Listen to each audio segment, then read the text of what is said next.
Bueno, ¿cómo están? Acá empezamos, volvimos, estamos en vivo.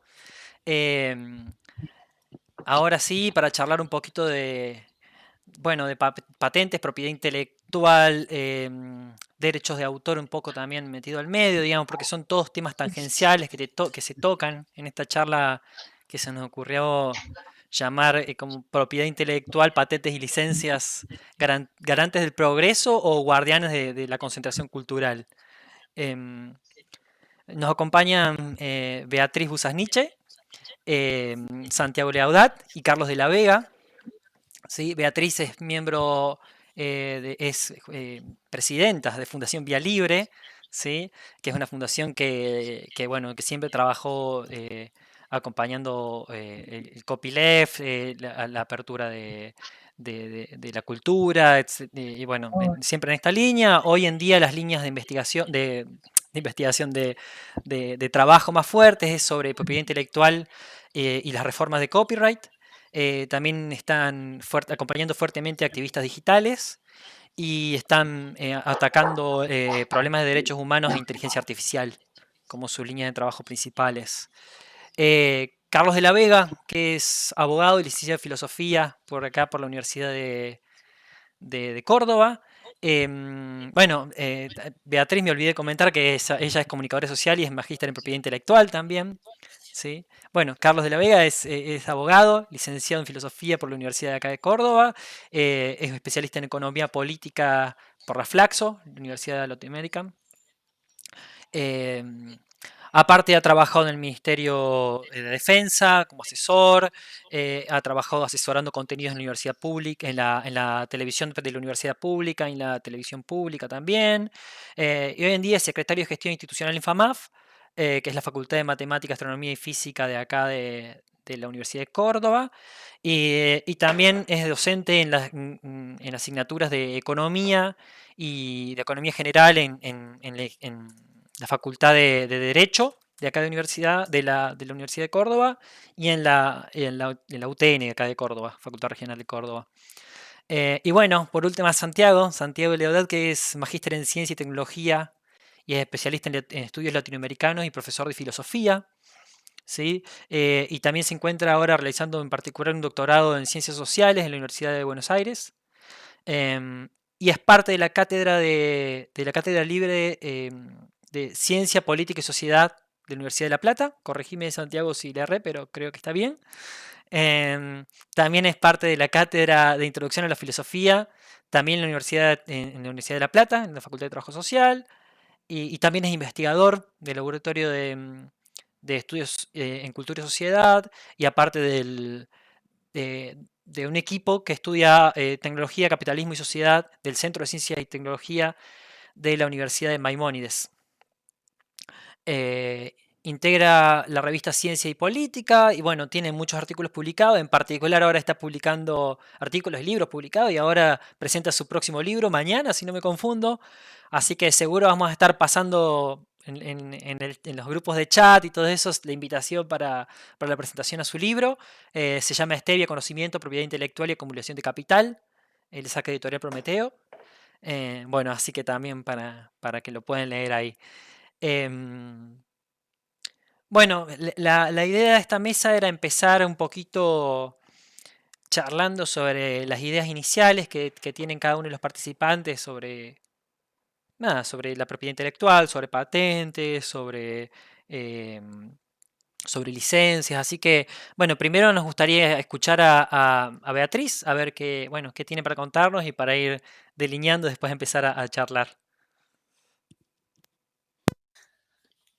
Bueno, muchas gracias. Una alegría estar en el Flisol una vez más, después de 17 años que este evento se sigue haciendo. Es maravilloso, es una fiesta realmente para la comunidad de software libre y es una invitación a sumar temas. Y bueno, y sacarle un poco el jugo a esta idea del Flisol remoto que lo hemos tenido que hacer de alguna forma forzados por la coyuntura que estamos viviendo, que espero que quienes están ahí estén viviéndola de la mejor manera posible. Pero bueno, nos da la oportunidad de estar un poquito acá, un poquito allá. Hoy a mediodía estuve en el Flisol Patagonia, ahora estoy en el Flisol Centro, algo que en condiciones normales no hubiéramos podido hacer, así que buscándole la vuelta positiva a la crisis que estamos viviendo, merced de esta pandemia trágica que nos atraviesa. Pandemia que nos pone frente a una pregunta, una vez más, a una pregunta que nosotros en la Fundación Vía Libre nos venimos haciendo desde hace 20 años. En noviembre del año pasado cumplimos 20 años como organización y que es uno de los temas centrales de finales del siglo XX y que es nodal a los debates geopolíticos del siglo XXI, que es cómo funcionan y a quién benefician y para qué sirven los mecanismos de apropiación privada del conocimiento que hemos dado en llamar comúnmente sistemas de propiedad intelectual. Los sistemas de propiedad intelectual son construcciones jurídicas, son de diseños jurídicos, que si tenemos que remontarnos mínimamente en la historia, sé que vi un poquito de los slides de Carlos cuando estábamos armando, así que no voy a entrar tanto ahí porque veo que él lo va a detallar, pero lo cierto es que los sistemas jurídicos de propiedad intelectual, tal como los conocemos hoy, se diseñan, se consolidan en el siglo XIX en función de determinados tipos de tecnología, a partir de, en el caso de derechos de autor, el Convenio de Berna, que es de 1886, y la Convención de París en materia de patentes, que es de 1883. Es decir, hoy día estamos regulados, en las formas de distribuir y producir conocimiento está regulada con un diseño jurídico propio del siglo XIX, que se consolida en el siglo XX, detrás del cual hay una serie de argumentaciones teóricas, de las cuales la más importante, si se quiere, es la teoría utilitarista, aquella que sostiene la Constitución de los Estados Unidos, que establece que lo que se conoce como la cláusula del progreso es con el fin de promover las artes y las ciencias útiles, el Congreso podrá diseñar regulaciones, diseñar sistemas monopólicos, monopolios limitados en el tiempo, justamente para autores e inventores, para cumplir con esta cláusula de promover la ciencia, promover la cultura, promover las ciencias útiles. Pero una cosa importante que muchas veces se olvida es esta parte de la cláusula, es la cláusula del progreso justamente porque tiene un objetivo, que es la promoción de las artes, la promoción de la cultura, la promoción de las ciencias y en particular de las ciencias útiles. Este sistema desarrollado, consolidado a lo largo del siglo XX, sobre todo consolidado y sobre todo en países como Estados Unidos que tienen eh, un sistema jurídico, bueno, hay un abogado en la sala, así que me estoy metiendo en terreno que no es el mío, pero con el sistema jurídico anglosajón, eh, no solo están las legislaciones vinculadas con el copyright y con las patentes, sino que se ha ido construyendo jurisprudencia que se ha tornado parte de la legislación, digamos, que esa jurisprudencia tiene validez legal en los Estados Unidos. Y así es como a lo largo de todo el siglo XX los sistemas de propiedad intelectual se han ido expandiendo en duración y en amplitud.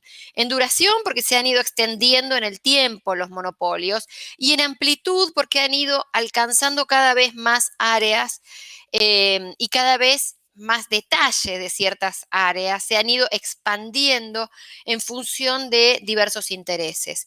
Y hoy llegamos a una situación eh, realmente crítica, sobre todo por la situación crítica que está viviendo el mundo. No, quiero hacer esto más a modo de introducción, como para que después tengamos más espacio para la conversación, pero quería contar un poco en qué situación estamos hoy y en qué estamos trabajando en Vía Libre junto con otras organizaciones vinculadas con el tema a nivel global, en particular para tratar de atacar la problemática de la COVID-19, que es esta pandemia que es una verdadera pesadilla a nivel global. Lo cierto es que a partir de la armonización de los sistemas de propiedad intelectual cuando se construye la Organización Mundial de Comercio, esto es a mediados de la década del 90, en 1995, se firma el Acuerdo sobre Aspectos de Propiedad Intelectual aplicados al comercio. La firma de los ADPIC marca un momento crítico, un momento muy importante. Si tenemos que hacer una línea de tiempo, ponemos ahí claramente un hito, en términos de que ese fue el momento en el cual se armoniza a nivel global el sistema de propiedad intelectual. Los países, en particular los países que producen, los países que tienen una balanza comercial favorable en materia de regalías, de patentes, de copyright y de marcas, de los sistemas de propiedad intelectual, venía empujando desde hace muchos años para tener un sistema global más fortalecido, un sistema global que permitiera, en primer lugar, obligar a los países a asumir compromisos más estrictos, cosas que no venía sucediendo del todo fácil porque el órgano internacional que regula la propiedad intelectual, que no es la OMC como órgano especializado, sino que el órgano especializado es la Organización Mundial de la Propiedad Intelectual, la OMPI no tenía capacidades de negociación como para incentivar la firma de los tratados o el ingreso de los países a tratados más restrictivos en materia de propiedad intelectual, porque no tenía monedas de cambio para esa relación. Era estrictamente propiedad intelectual y los países adscribían o no en función de, bueno, sus necesidades, de la línea de sus gobiernos y demás. Y el otro aspecto que se incorpora en la década del 90 es la capacidad de castigar a un país que no legisla de manera apropiada según los compromisos asumidos. ¿A qué me refiero con esto? La OMPI, por ejemplo, tiene la posibilidad de que uno firme un tratado, se comprometa a regular de determinada manera, pero después si el país no lo hace o no aplica ese tratado, la OMPI no tiene ningún mecanismo de observancia de ese tratado, no tiene ningún mecanismo para obligar a un país a efectivamente cumplir ese tratado. Un ejemplo que nos toca de cerca, Argentina firma los tratados de Internet de OMPI, que son de 1996, que son tratados que se abocan especialmente a la cuestión digital en materia de derechos de autor y derechos conexos, pero si bien lo firma, lo ratifica el Congreso, Argentina nunca vuelca esos tratados en legislación, por lo menos no en legislación penal y no en legislación específica. Entonces, por ejemplo, cuestiones como quebrar medidas técnicas de protección de una obra bajo copyright, que es delito en los Estados Unidos, en Argentina no está tipificado y no es delito, por lo tanto, si no está tipificado penalmente, no es delito. Algo que no está explícitamente tipificado no es delito. Entonces, la OMPI tiene esa, eh, ah, según la mirada de los grandes lobbies de la propiedad intelectual y los países del norte, sobre todo, estamos pensando en Estados Unidos, Unión Europea, Japón, tenía esas fragilidades y por eso es que se puja tan fuerte para meter la propiedad intelectual en la OMC. Hay algunos actores corporativos que hicieron un lobby muy fuerte para meter la propiedad intelectual en la Organización Mundial de Comercio, relacionados a tres grandes áreas. Una, lo que nosotros llamamos las industrias de la vida. Industrias de la vida son todo lo que tiene que ver con semilleras, biotecnologías, laboratorios farmacéuticos, producción de agroquímicos, todo lo que tiene que ver con esa área de la industria, donde, por ejemplo, un gran conocido hoy, Pfizer, fue un actor central para pujar en el lobby para meter la propiedad intelectual en la agenda de comercio. El otro sector que pujó fuertemente fueron las industrias del entretenimiento, Motion Pictures Association of America, Recording Industry Association of America, el gran sector de la industria cultural que mueve fortunas y que basa su negocio, sobre todo en el siglo XX, consolidó su negocio basado en los sistemas de propiedad intelectual, pujando también para meter la propiedad intelectual en la agenda de comercio.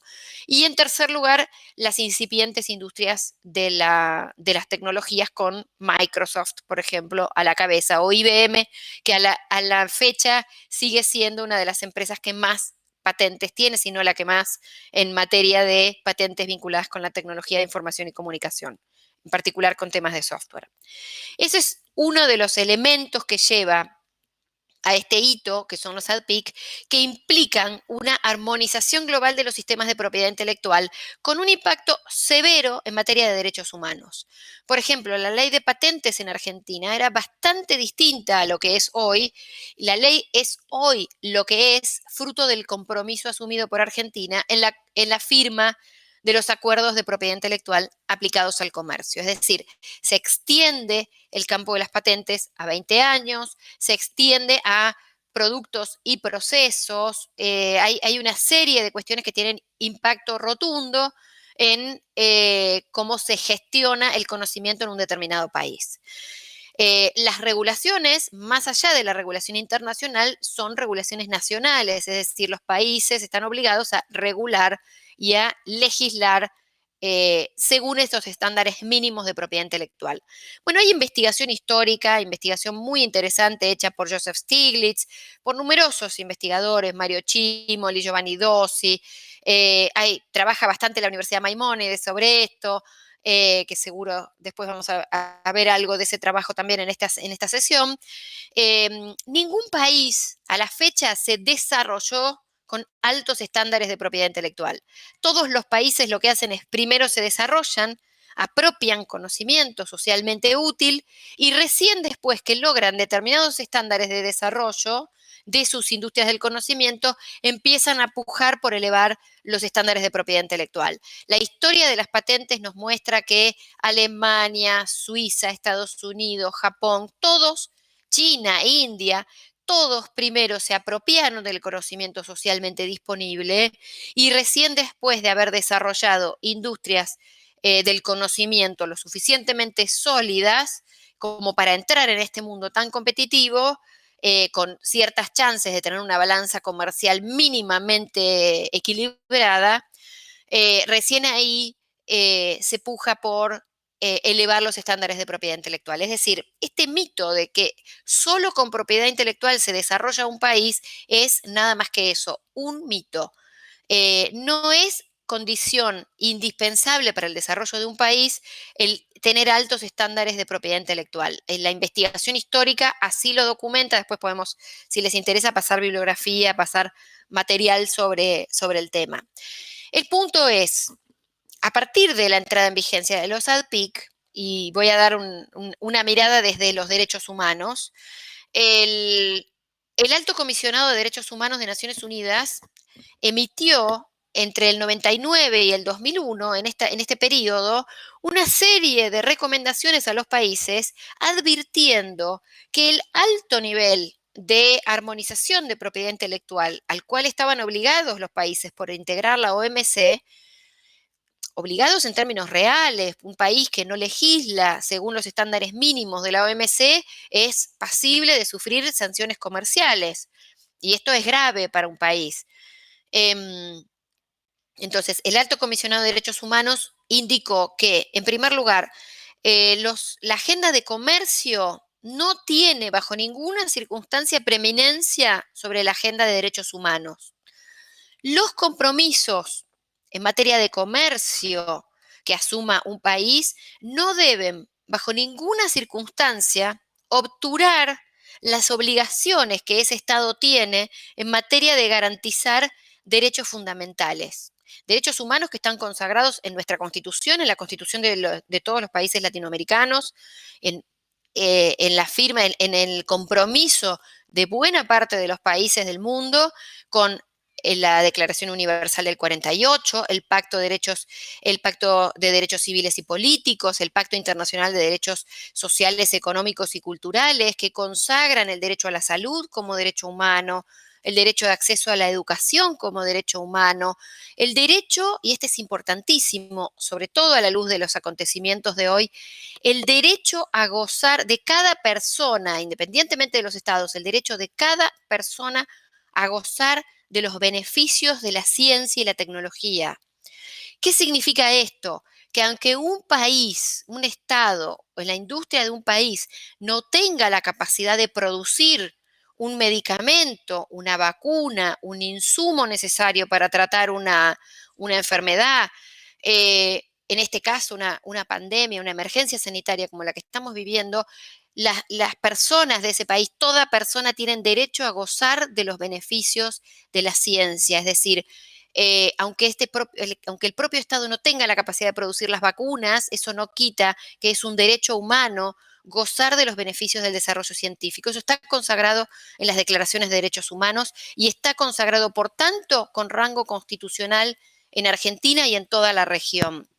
Dicho esto, hay una serie de cuestiones que tienen que ver con la preeminencia de los derechos humanos por encima de la agenda de comercio en materia de propiedad intelectual, a punto tal que la propia OMC reconoce que sus mecanismos de observancia y su regulación de propiedad intelectual puede generar un impacto negativo en la salud pública. Es por eso que la propia Organización Mundial de Comercio, en el año 2001, aprobó lo que se conoce como la Declaración de Doha de Salud Pública y Propiedad Intelectual. Y establece ahí, en realidad eso ya estaba establecido en los ADPIC, pero enfatiza la capacidad que tienen los estados de hacer uso de múltiples flexibilidades, entre ellas las licencias obligatorias sobre patentes y sobre distintas áreas de la propiedad intelectual, las importaciones paralelas cuando un país no tiene la capacidad de producir y una serie de flexibilidades, y dice la propia OMC que el Estado tiene la atribución, y no va a ir eso en contra de la regulación de OMC, de tomar medidas para capear una situación crítica en materia de salud pública. Lamentablemente, estos mecanismos que los estados tienen han sido usados muy poco. Los ha usado Brasil en alguna ocasión para atender una crisis en materia de VIH, los ha usado Tailandia también para drogas de VIH por el costo altísimo de las drogas para atacar el VIH-Sida. Pero este es uno de los temas que hoy estamos militando fuertemente las organizaciones que estamos a favor del acceso al conocimiento, a instancias de Sudáfrica y la India, dos de los países que han sido la voz más fuerte, si se quiere, junto a Brasil, que hoy lamentablemente ha cambiado de posición fruto del gobierno que han elegido los ciudadanos brasileños en las últimas elecciones, pero históricamente Sudáfrica, la India y Brasil solían ser los campeones del mundo en desarrollo en la OMC, los que pujaban por más flexibilidades, por distintas estrategias para frenar el embate del lobby del norte global. A instancias de Sudáfrica y la India se está solicitando un waiver, una excepción, una suspensión de los derechos de propiedad intelectual sobre todos los elementos de ya sea bajo patentes o bajo copyright, necesarios o bajo diseños industriales, necesarios para capear la pandemia. Y estamos ahí considerando no solo las patentes sobre las vacunas, sino también derechos sobre datos de prueba farmacológicos, derechos sobre investigación académica que puede estar bajo copyright y una serie de cuestiones que tienen que ver con promover más acceso a ese conocimiento necesario para que los países puedan diseñar estrategias de lucha contra la COVID-19. En eso estamos más de 250 organizaciones a nivel mundial. Hemos acompañado este waiver, estamos haciendo campaña a favor de este waiver. También estamos tratando de darle difusión, estamos exigiendo, pidiendo a nuestros gobiernos que acompañen este waiver. Argentina acompaña dentro de los países de la región. Argentina es uno de los que se ha manifestado a favor de este waiver. Países como Chile o Colombia están en duda, Brasil se niega, por ejemplo.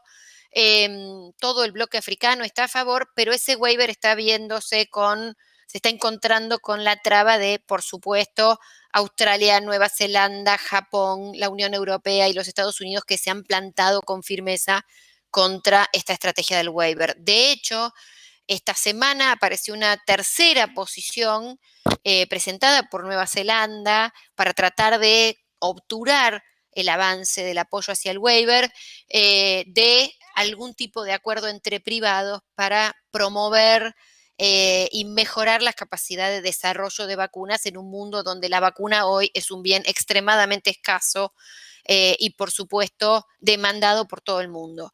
En eso estamos trabajando en Vía Libre en este momento junto con colegas de todo el mundo. y es uno de los temas centrales y tiene que ver con entender también que los sistemas de propiedad intelectual, tal como existen hoy, en buena medida obturan el ejercicio de derechos humanos, y ya lo dijo el Alto Comisionado de Derechos Humanos, es inaceptable que los estados no puedan cumplir con sus compromisos en materia de derechos humanos porque tengan antes que cumplir con sus compromisos de la agenda de comercio. En la jerarquía, digamos, normativa, los derechos humanos deberían tener preeminencia por encima de las leyes de propiedad intelectual. ¿Cómo arbitramos esto? Bueno, la respuesta es muy compleja porque se tejen muchos intereses aquí, porque hay un lobby muy fuerte en contra de las políticas de acceso, porque hay mucha desinformación y una construcción muy problemática de mitos alrededor de esta idea de que sin derechos de autor no habría músicos o que sin patentes no hay innovación, lo cual es absolutamente falso.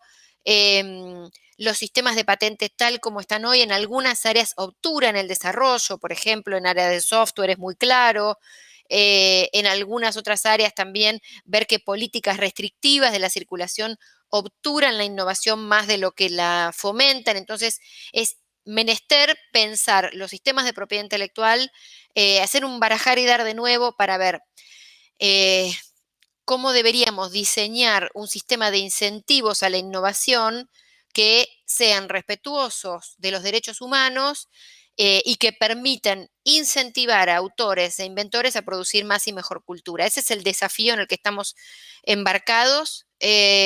No es un desafío trivial porque las condiciones geopolíticas no se prestan a cambios radicales, porque desmantelar el sistema jurídico de la OMC, la discusión en OMC es muy difícil, lleva muchos años y en general tiende a ser cada vez más hacia políticas más restrictivas que hacia políticas más aperturistas. Así que nosotros siempre planteamos el horizonte entre lo deseable y lo posible. Lo deseable sería poder barajar y dar de nuevo, pensar el dominio público como la norma y no la excepción, pensar políticas de acceso mucho más flexibles, pensar el dominio público y que los sistemas monopólicos de derechos exclusivos y excluyentes sean excepcionales para determinados sectores donde esté probado que funcionan y que el dominio público sea la norma. Bueno, pensar eso es una gran utopía. Mientras tanto, dentro del escenario de lo posible, hacer uso intensivo de todas las flexibilidades, las políticas de transferencia de tecnologías, las políticas de más y mejores flexibilidades a nivel nacional y de cooperación internacional son una estrategia que podemos ya implementar con el marco legal vigente. Y con eso cierro y seguro habrá después más conversación. Así que muchas gracias por la invitación. Gracias, gracias, Bea. Nada, bueno, me parece muy interesante porque digo, veo que ya empiezan a asomarse algunas de las cuestiones que a mí me interesaba que se asomaran, em, como por ejemplo esto de los conflictos internacionales que surgen, las pujas de poderes. Digo, muchas veces uno habla de patentes, habla de propiedad intelectual, habla de ciencia abierta, eh, y entonces es muy... Perdón que te interrumpa, te Sí, sumo un dato como para tener una idea clara de qué hablamos cuando hablamos de balanza comercial deficitaria. Los números del Banco Mundial, estos son datos disponibles en el sitio de datos del Banco Mundial. La balanza comercial en materia de propiedad intelectual de Argentina tiene de 2018, son los últimos que miré, no sé si ya están los de 2019, siempre tienen algo de retraso los ujú, números. Los de 2018 marcaban que Argentina había pagado en concepto de regalías de propiedad intelectual 2000, algo más de 2.200 millones de dólares en un año.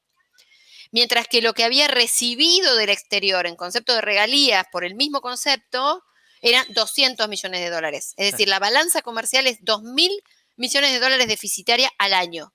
Eso 2018. Después hay que ir viendo porque eso va creciendo con el paso de los años. Pero datos duros, concretos, muy elocuentes. Sí, de hecho me parece también súper pertinente, digamos, porque también aparece en juego esto, digamos, de la puja entre los poderes que tienen los poderes y los países y la concentración de, de- de- de poderes, digamos, más allá de que sea un país o sea un lobby de empresas. Digo, hoy quien tiene el poder por el mango es quien tiene el billete en el bolsillo, digamos. Entonces, y eso excede si es un estado, si es una empresa, digamos, es más heterogénea la cosa, y más circunstancial y más coyuntural.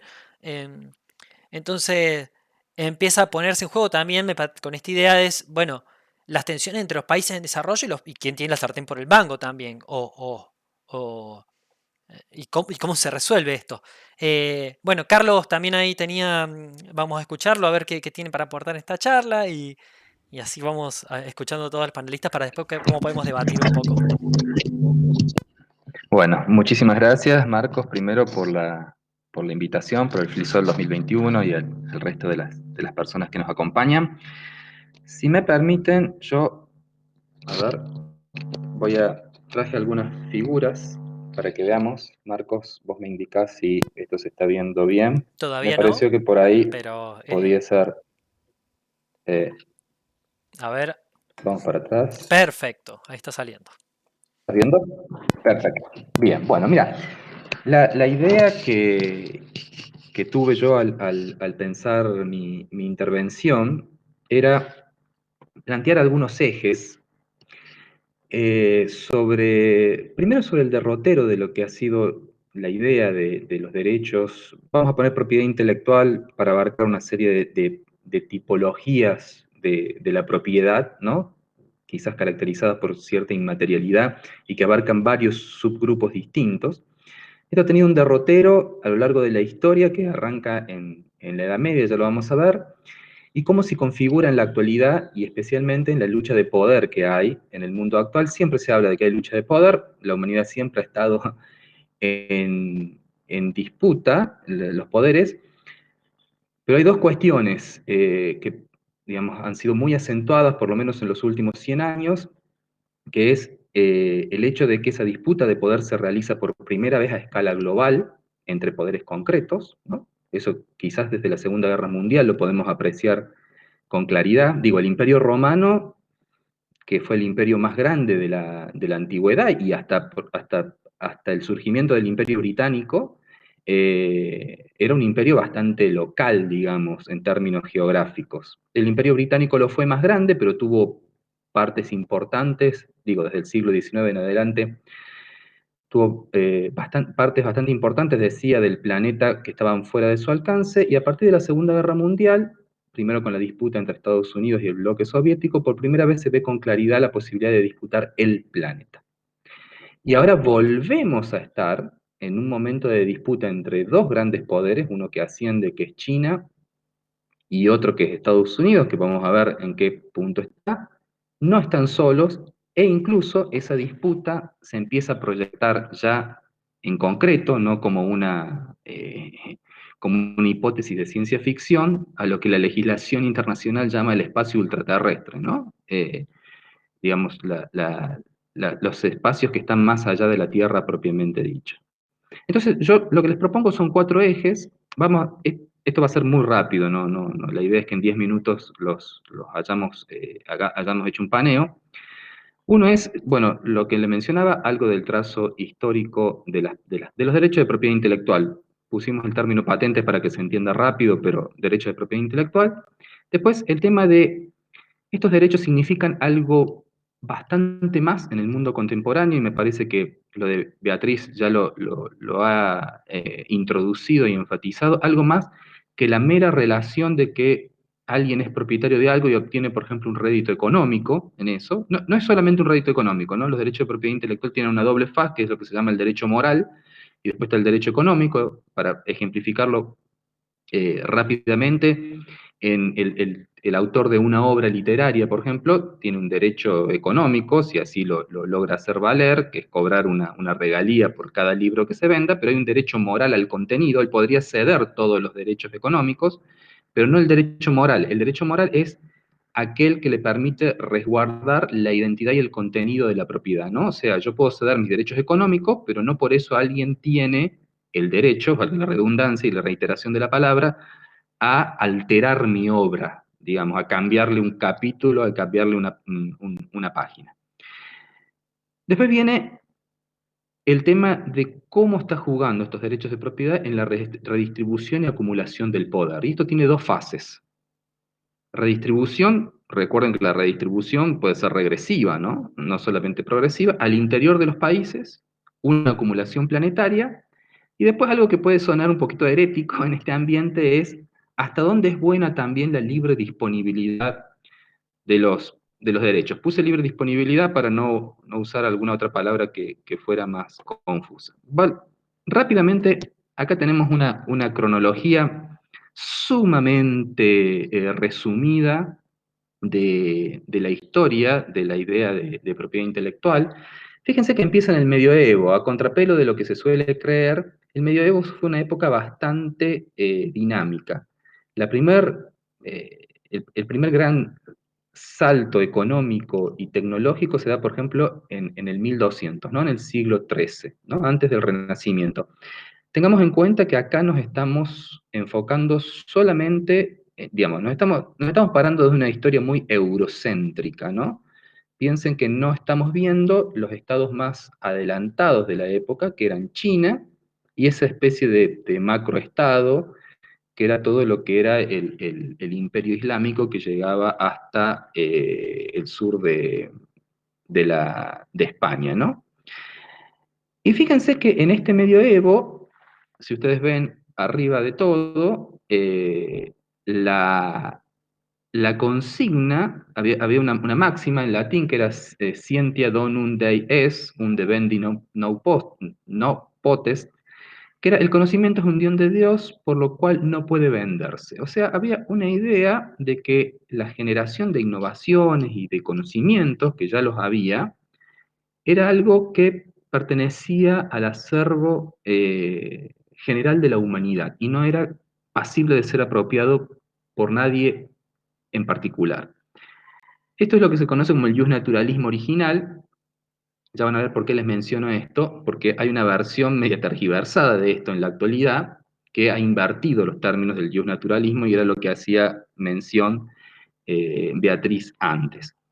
¿Cuándo empieza la idea de derechos de propiedad intelectual más cercana a lo que conocemos hoy en día? Con el Estatuto de Venecia, en 1474. ¿Qué es lo que hace Venecia? Venecia es la gran potencia ascendente del Mediterráneo en términos comerciales y también en términos industriales, y lo que hace el gobierno de Venecia, ciudad-estado, es establecer una ley de propiedad, diga una ley, un estatuto, una norma de preservación de la propiedad intelectual, que permita sobre todo captar, digamos, los inventos que vienen de afuera, ¿no? Lo que están trayendo de Oriente, del Asia, de China, registrarlos dentro de Venecia y a partir de ahí generar un privilegio de explotación para quienes lo hayan registrado, que no tienen por qué necesariamente ser los desarrolladores o los inventores. También protegía a los que eran originarios de Venecia, pero la norma principalmente tiene un propósito, ¿no? Hasta de apropiarse de cosas ajenas, ¿no? De acumulación propia del poder y de restringir los derechos sin reconocer los derechos externos, ¿no? O sea, sin reconocer posibles derechos de propiedad que pudiera alegar alguien de afuera. De hecho, vamos a ver toda una lista de normas que van a surgir a lo largo de las décadas y los siglos posteriores, muchas de las cuales, una de las condiciones que tienen para que no caduque ese privilegio al que podemos asimilar al actual derecho de propiedad, era que no fuera registrada esa invención, esa innovación, en el extranjero, ¿no? O sea, que permaneciera el monopolio adentro de el espacio de ese Estado, de esa sociedad que había otorgado ese derecho y que le daba un privilegio a su poseedor para explotarlo comercialmente. Otro de los... Ahora bien, todas, acá es lo que se inicia algo que mencionó también Beatriz, que es el tema del utilitarismo, ¿no? Porque uno de los rasgos fundamentales de esto, de esta nueva concepción sobre los derechos de propiedad intelectual, es que los mismos están al servicio del enriquecimiento de la ciudad. Son ciudades-estados, hoy lo podríamos extrapolar a los estados-nación. O sea, no se da tanto en beneficio de las personas particulares, ¿no? Sino en beneficio del conjunto de la sociedad, específicamente del Estado, y éste puede revocarlos o hacer uso eventualmente, pasando por encima de los derechos individuales, de esas invenciones si fuera necesario. Bueno, se dan una serie de otras legislaciones que van a venir después, el Estatuto de los Monopolios de Inglaterra en 1623, la Constitución de los Estados Unidos que mencionó Beatriz, la Ley de Patente de Francia de 1791.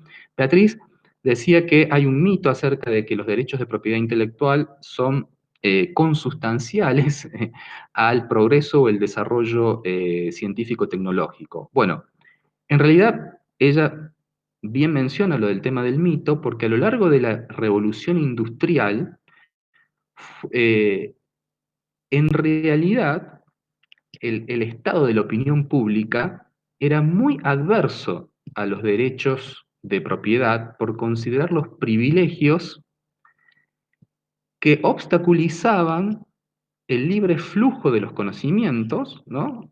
Equiparable al libre flujo de las mercancías y de la fuerza de trabajo, lo que postulaba el liberalismo, y por lo tanto privilegios más cercanos a posiciones retardatarias de tipo feudal que a posiciones progresistas. De hecho, la Francia revolucionaria en 1789 va a abolir todo tipo de derecho de propiedad intelectual y después va a restituir buena parte de ellos en la ley de patente de 1791.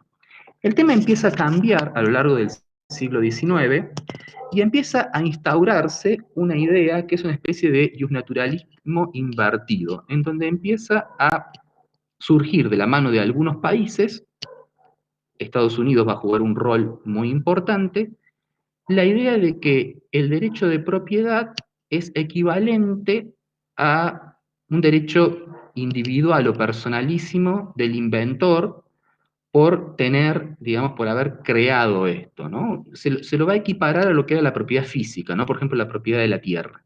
Y ese es el antecedente más fuerte de las reivindicaciones más conservadoras que se hacen hoy en día de este derecho. Y acá me voy a detener, el salto es grande, pero me parece importante por lo que va a venir después, en esta ley, la ley Bayh-Dole de los Estados Unidos de 1980, porque da un paso aún más grande y va a ser fundamental para lo que vamos a ver en segundos sobre lo que está pasando con las vacunas, que autoriza el patentamiento por privados de desarrollos realizados con fondos públicos o por entidades públicas. O sea, una forma de privatización muy fuerte y ya vamos a ver qué consecuencias tuvo eso.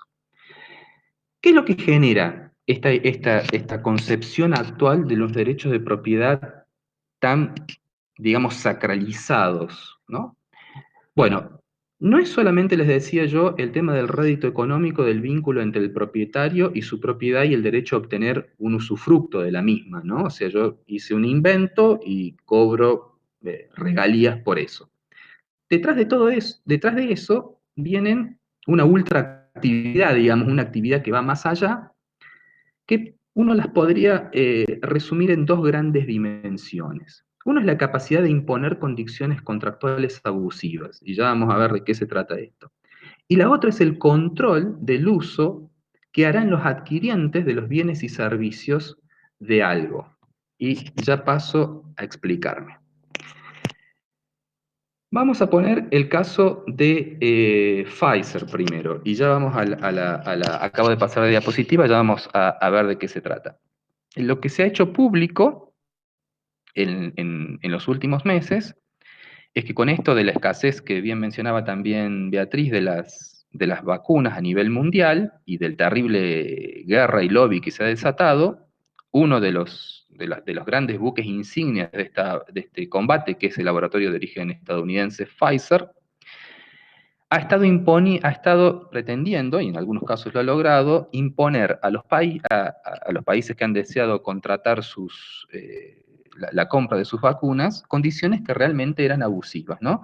Hay un sitio de investigación periodística peruano que en realidad pertenece a un consorcio internacional que se llama Ojo Público, que fue el que primero logró publicar un contrato, un proyecto de contrato que era el que se iba a firmar con Perú, Recientemente se publicó lo que Pfizer firmó con Brasil y se conoce lo que firmó con Israel. O sea, el tema del poder del lobby de estas empresas no solamente se aplica a países que uno podría llamar débiles, sino a países muy poderosos en términos tecnológicos como Israel, en donde planteaban cuestiones que normalmente son inaceptables, ¿no? Por ejemplo, la exclusión de toda responsabilidad si esas vacunas causaban algún tipo de daño, garantías por el pago de las mismas que incluían hasta recursos naturales o bienes tradicionalmente considerados inembargables, como los que son las embajadas,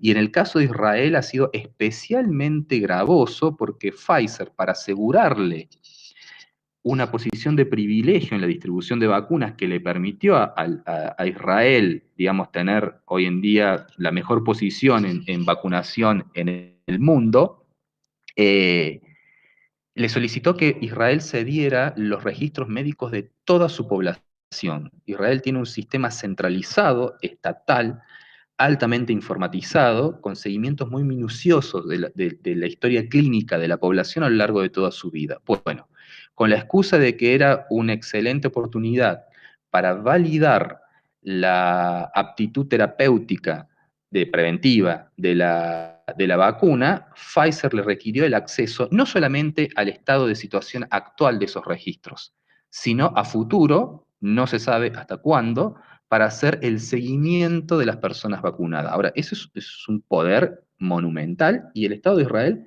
lo cedió, ¿no? O sea, y no estamos hablando de un Estado débil, digamos. Esta es la capacidad la propiedad de algo, la propiedad intelectual de algo, le permite no solamente la ganancia puntual de yo vendo la licencia y cobro una regalía, o yo vendo el vial, el frasquito, ¿no? Y cobro por eso, sino también imponer condiciones que van mucho más allá de la transacción particular de la compra y venta de la vacuna. Si nos vamos a los procesos de acumulación de poder que permiten estos derechos, habíamos dicho que hay dos facetas, una al interior de cada país y otra en términos internacionales. Esta acumulación al interior de cada país se da también en los países desarrollados. Y fíjense lo que ha pasado con el financiamiento público de estas vacunas. Scientific American, que es una revista especializada en temas científicos de los Estados Unidos, calcula que el gobierno norteamericano colocó 10.500 millones de dólares para el desarrollo de las vacunas, ¿no? En diferentes formas. Uno de los casos más paradigmáticos ha sido el de Moderna, ¿no? Moderna junto a Pfizer fueron las dos pioneras, ¿no? En desarrollar vacunas con un sistema muy nuevo que es el ARN mensajero. Y lo curioso de Moderna es que casi la totalidad del desarrollo fue financiado, pero no solamente financiado, fue producto de la transferencia de tecnología del sector público norteamericano, del Estado federal norteamericano, hacia el laboratorio. Específicamente los desarrollos que se venían haciendo en el Instituto Nacional de Alergia y Enfermedades Infecciosas, del NIH, los National Institute of Health en Estados Unidos son una red de institutos muy prestigiosos, con una larga trayectoria, que se dedican a investigación médica. Cada instituto están a lo largo de todo el país, cada uno tiene su especialidad. Hay uno específico que se dedica a alergia y enfermedades infecciosas. Ahí se venía trabajando desde hace 2 décadas en las moléculas y en los procesos para operar con el ARN mensajero. Y esa tecnología, no solamente el financiamiento, esa tecnología fue transferida a Moderna y por el momento no hay ninguna contraprestación económica por la legislación de 1980, que yo les había mencionado antes, de los Estados Unidos, que permite el patentamiento por parte de privados de desarrollos hechos en el sector público. O sea, lo que estamos viendo es que en el propio Estados Unidos, al interior de los Estados Unidos, ha habido una transferencia económica y de conocimiento construido por el conjunto de la sociedad norteamericana a una corporación particular para la acumulación económica de esa corporación. Ahí en el gráfico que está a la derecha, este es un gráfico armado por la BBC en base a datos de una consultora que se llama Airfinity. Se puede ver en los cuadraditos azules el componente de inversión pública que ha tenido cada una de las vacunas estrellas en el mundo occidental, ¿no? Estrellas con mucho entrecomillado, digamos, las que están de los países occidentales, no estamos acá viendo China o Rusia, ¿no? Y van a ver, bueno, en Moderna es casi total ese aporte, Novavax también tiene mucho, AstraZeneca tiene un componente importante, la de Pfizer-BioNTech menos. Acá hay un fenómeno que además es anterior al tema de la vacuna y que tiene mucho que ver con la industria farmacéutica. Mariana Mazzucato lo trata muy bien en el Estado empresario, basándose en estudios previos. Y es que, por ejemplo, una práctica habitual de las grandes corporaciones farmacéuticas es usar sus ganancias. A ver, los estudios de los últimos 20 años muestran que la inversión en investigación y desarrollo de de las grandes farmacéuticas viene disminuyendo, ¿no? Entonces, ¿cómo están desarrollando nuevos medicamentos y nuevos productos para la salud?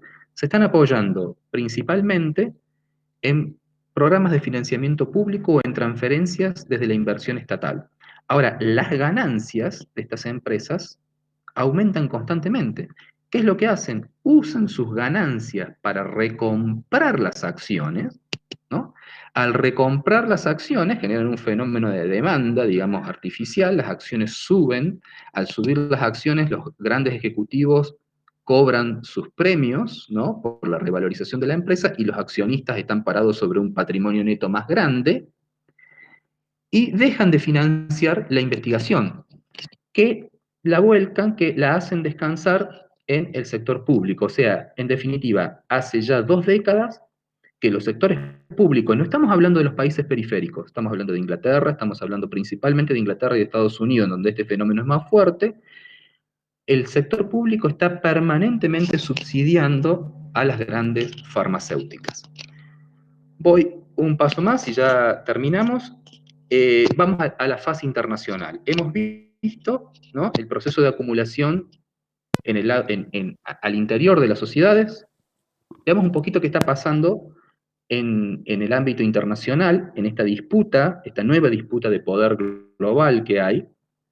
Y lo vamos a ver en dos casos muy típicos. Uno, el del COVID-19, y otro en las tecnologías de la comunicación.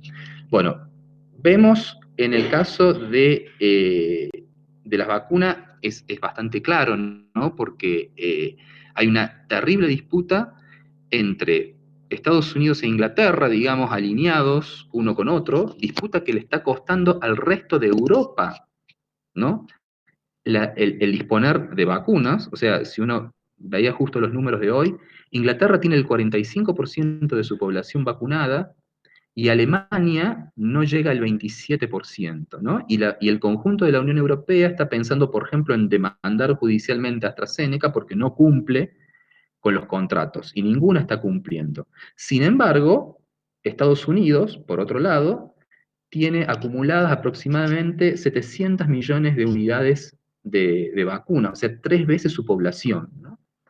Y en esto hay una fuerte disputa con Rusia. Argentina es uno de esos escenarios de esa disputa, al haber sido uno de los primeros países fuera del ámbito de influencia más próximo de Rusia en adoptarla, ¿no?, la Sputnik, con China, con sus vacunas, sobre todo con Sinopharm y Sinovac, y en un segundo anillo, ¿no?, está un país tan pequeño y frágil como Cuba, que logró desarrollar capacidades propias y por eso está previendo entrar en esta disputa en un futuro próximo.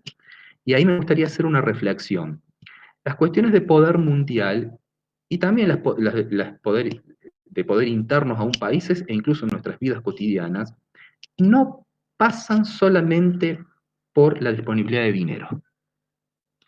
El poder muchas veces pasa por el conocimiento y por la capacidad de hacer. Y les voy a poner un ejemplo que puede parecer trivial y hasta ridículo.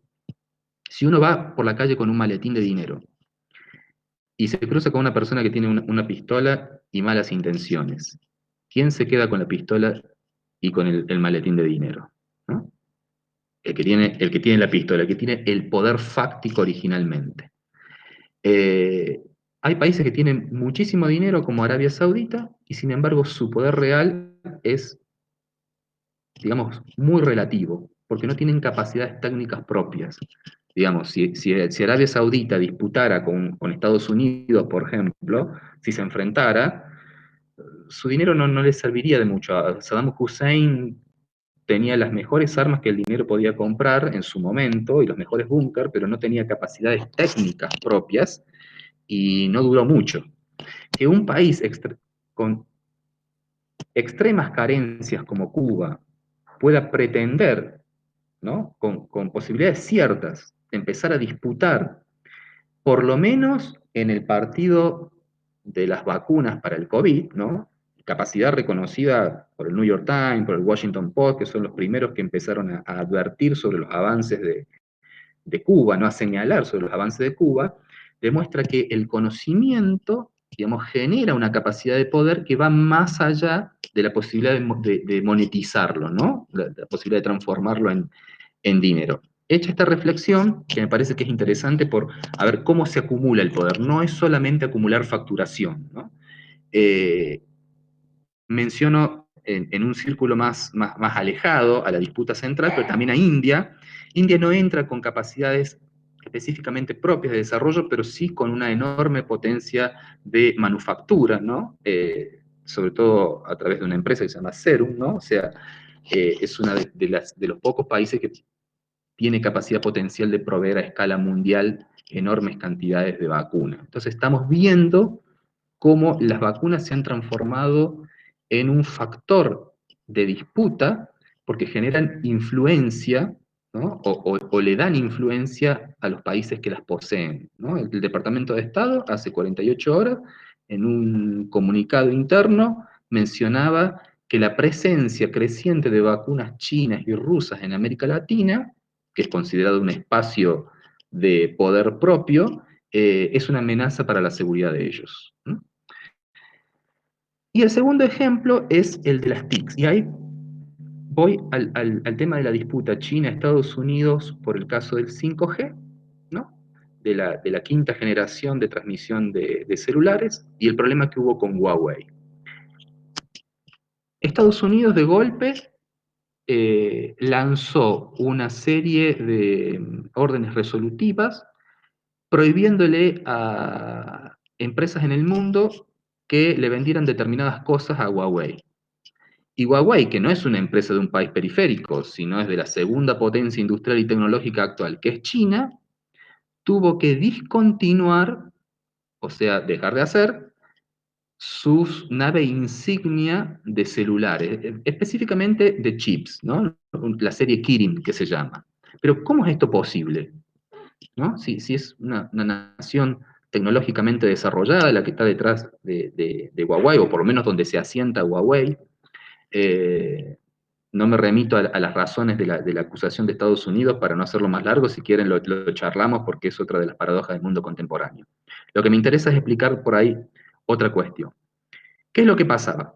Huawei tiene una empresa que se llama HiSilicon, que es una empresa subsidiaria de ellos, que desarrolla los chips estos Kirin. Estos chips Kirin eran unos integrados, los núcleos de procesamiento de los celulares, con una potencia de cálculo enorme que hacía que los celulares de alta gama de Huawei tuvieran unas prestaciones realmente destacables y pudieran disputarle a la alta gama de Apple y a la alta gama de Samsung. Iban a sacar una nueva serie, que es la 850 de los Kirin, con transistores de 7 nanómetros, ¿no? O sea, cuanto más chiquito el transistor, cuanto menos nanómetros, más transistores por pastilla de silicio de chip, más capacidad de procesamiento. Ahora, China no tiene capacidad para hacer chips de 7 nanómetros, ¿no? A pesar de todos sus desarrollos, llega a hacer chips de 12 nanómetros, nada más a través de una empresa que ustedes la ven ahí a la derecha, que se llama SMIC, ¿no? Shanghai Microprocessors y las otras dos siglas no me acuerdo. Entonces, los desarrollaba, ¿no? High Silicon los desarrollaba, los dibujaba para poner una forma medio tosca. El negocio de los chips generalmente hay una empresa que los desarrolla, los diseña, y generalmente hay otras empresas que los fabrican. Esta empresa china, subsidiaria de Huawei, High Silicon, lo diseñaba, pero en China no había capacidad de hacerlo. Entonces China se lo daba a una empresa taiwanesa que es TSMC, que sí tiene la capacidad para hacer chip de 7 nanómetros, para que se lo fabricara. Resulta ser que TSMC utiliza maquinaria y software para la fabricación de chips, una capacidad muy, muy refinada, que son de origen norteamericano. Y los proveedores norteamericanos, cuando le venden estos equipos y estos software, van con certificado, lo que se llama end users, ¿no? Certificado de usuario final, o sea, no le pueden revender a cualquiera estas cosas, pero además se reservan el derecho de controlar a quién le va a vender TSMC sus productos. O sea, fíjense lo que yo les mencionaba, el tema de la propiedad intelectual le da un poder al titular, ¿no? Que va mucho más allá de la propiedad en sí. Yo ya le vendí a Taiwán mi producto, mi invención, me lo compraron, el dueño pasó a ser otro, y sin embargo yo como propietario original de esa patente, tengo poder de controlarle el negocio a mi cliente, ¿no? Y así fue como TSMC dejó de venderle los chips a Huawei, y Huawei tuvo que retirar esa línea de productos. Ahora ya vamos por los 5 nanómetros, incluso Samsung es otro gran productor. Los S21 que están en el mercado argentino ya van por los 5 nanómetros. Carlos. Entonces, fíjense, sí, cerramos. Eso, sí, me interesaba también porque ya estás tocando el tema tecnológico y me parece súper interesante y también quería escucharlo a Santiago, que él viene del palo bien de la ciencia abierta y también escuchar qué tenía para aportar.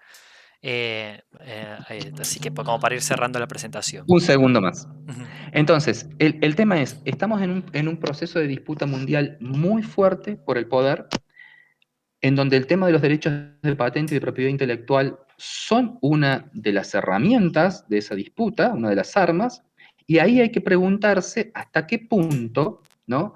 Una prédica de liberalización de estos derechos digamos, siempre puede ser útil para los países más atrasados o más débiles. Porque digo, o sea, si liberamos todo, cuando seamos capaces de desarrollar, digamos, cuestiones propias, aquellos que no liberan nada van a estar en condiciones de apropiarse de esos logros locales. No quiero, les dejo esa pregunta, hay algunos ejemplos muy puntuales, pero está muy bien lo que me marca Marcos, así que en todo caso, después, si se quiere retomar, podemos profundizar un poquito más de a qué me estoy refiriendo con el hecho de que a lo mejor una prédica excesivamente liberalista de los derechos de propiedad puede ser un arma, puede ser un boomerang que gire y se vuelva en contra de los que nos queremos desarrollar. Gracias, perdón el tiempo. Está cortada la transmisión de la presentación. No sé si ha terminado de desaparecer. Sí, sí, sí, perfecto. Estás de nuevo en cámara, estamos ahí, lo vemos a Santiago también. Bueno, nada, me parece muy interesante también esto, introducir un poco las tensiones internacionales, que es lo que charlábamos hace un rato, y también entender esto, digamos. A mí me parece interesante esto último que menciona Carlos también, de, bueno, cómo, eh, hasta qué punto puede ser útil liberar, nosotros que abocamos por una cultura abierta y un software libre, bueno, hasta qué punto es útil o es importante liberar o no liberar, conviene liberar todo, no conviene, eh, eh, desarrollo nacional que uno hace con fondos públicos, si uno los libera, como, sobre todo desde el punto de vista de una nación en desarrollo, pero digamos, no está regalándose tecnología. ¿Es un problema eso acaso o no? Quizás no es un problema regalarla, digamos, tampoco. Entonces, bueno, también me parece que son preguntas interesantes. Santi, somos todos oídos, me interesa también tu visión, eso, desde el punto de vista de la ciencia y bueno, tu visión sobre todo. Bueno, muchas gracias. ¿Me escuchan bien? Sí. Perfecto. Bien. Uno siempre tiene la duda con esta virtualidad. Bueno, ante todo, muchas gracias a Marcos, a los organizadores del festival. Había escuchado del festival, es la primera vez que participo y realmente es un honor, así que muchas gracias. Pero tengo un pequeño reclamo hacia los organizadores, que es que me dijeron que iba a haber una discusión en el panel, pero estamos todos de acuerdo en esta mesa. salvo alguna diferencia quizá menor, pero en términos de una posición ética y política, creo que tenemos un mismo marco de comprensión de este problema, ¿no? Dicho lo cual, voy a tratar de aportar algunos elementos para la reflexión de esta mesa. Tratándome de no superar, me gustaría cortar a las 6:30 para tener un tiempo para las preguntas y el intercambio, que me parece que es lo más rico. Lo primero, tengo un matiz ahí con los compañeros en el sentido de que ambos rastrearon la propiedad intelectual hasta el medioevo o hasta inicios de la modernidad. Yo más bien diría que lo que tenemos son antecedentes de la propiedad intelectual, porque los derechos de propiedad intelectual, con ese nombre, esa fuerza, que ahora vamos a ver cuál es, ya los compañeros nos han ilustrado muy bien al respecto, como tal, digamos, con el rol que hoy tienen los derechos de propiedad intelectual, es un fenómeno de los últimos 50 años.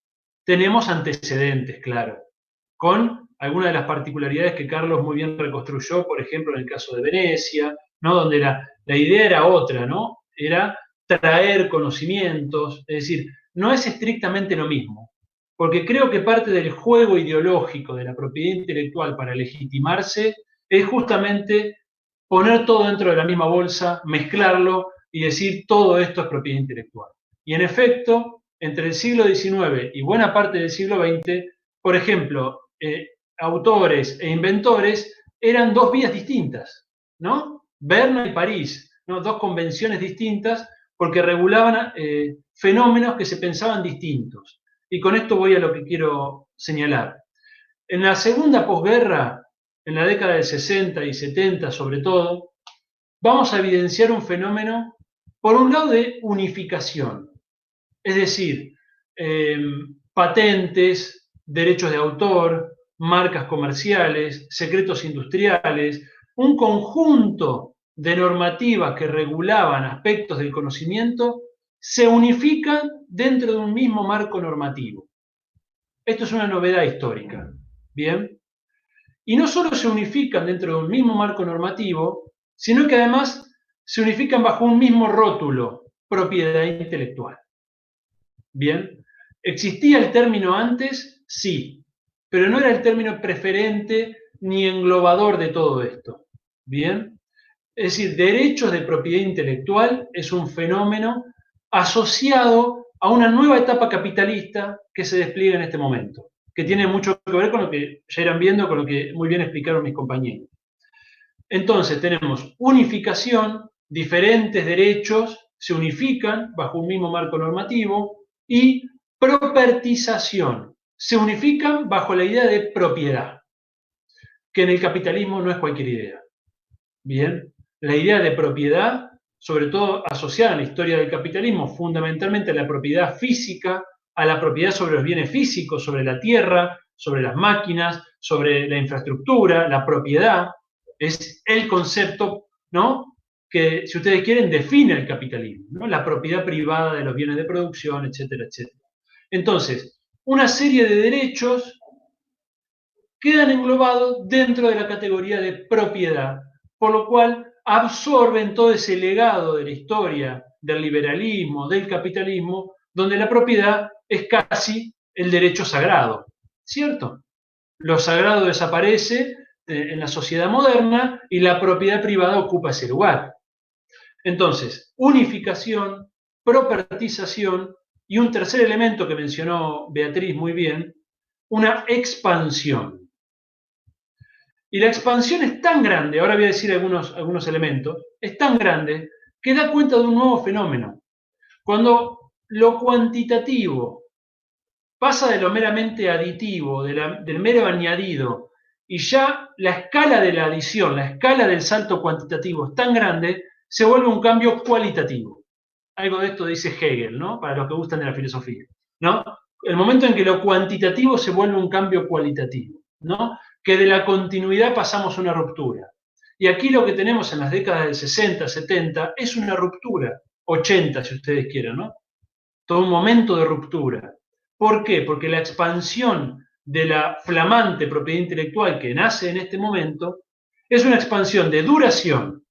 Los derechos que anteriormente regían son prolongados en el tiempo, se estira el plazo de vigencia de estos monopolios temporales. Duración, alcance. ¿Qué quiere decir alcance? Más entes, más aspectos de la realidad pasan a ser patentables u objeto de la propiedad intelectual.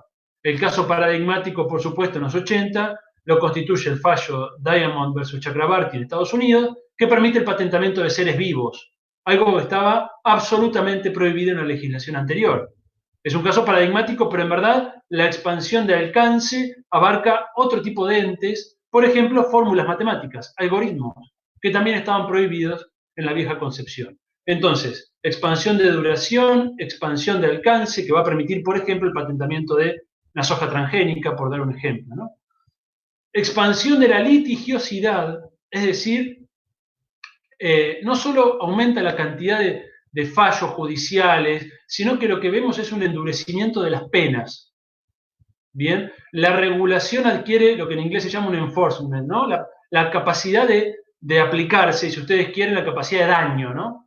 Pasa de ser un delito civil, violar la propiedad intelectual, a ser un delito penal en muchos casos. Bien, esta diferencia es fundamental, es fundamental. En cuarto lugar, una expansión de jurisdicción.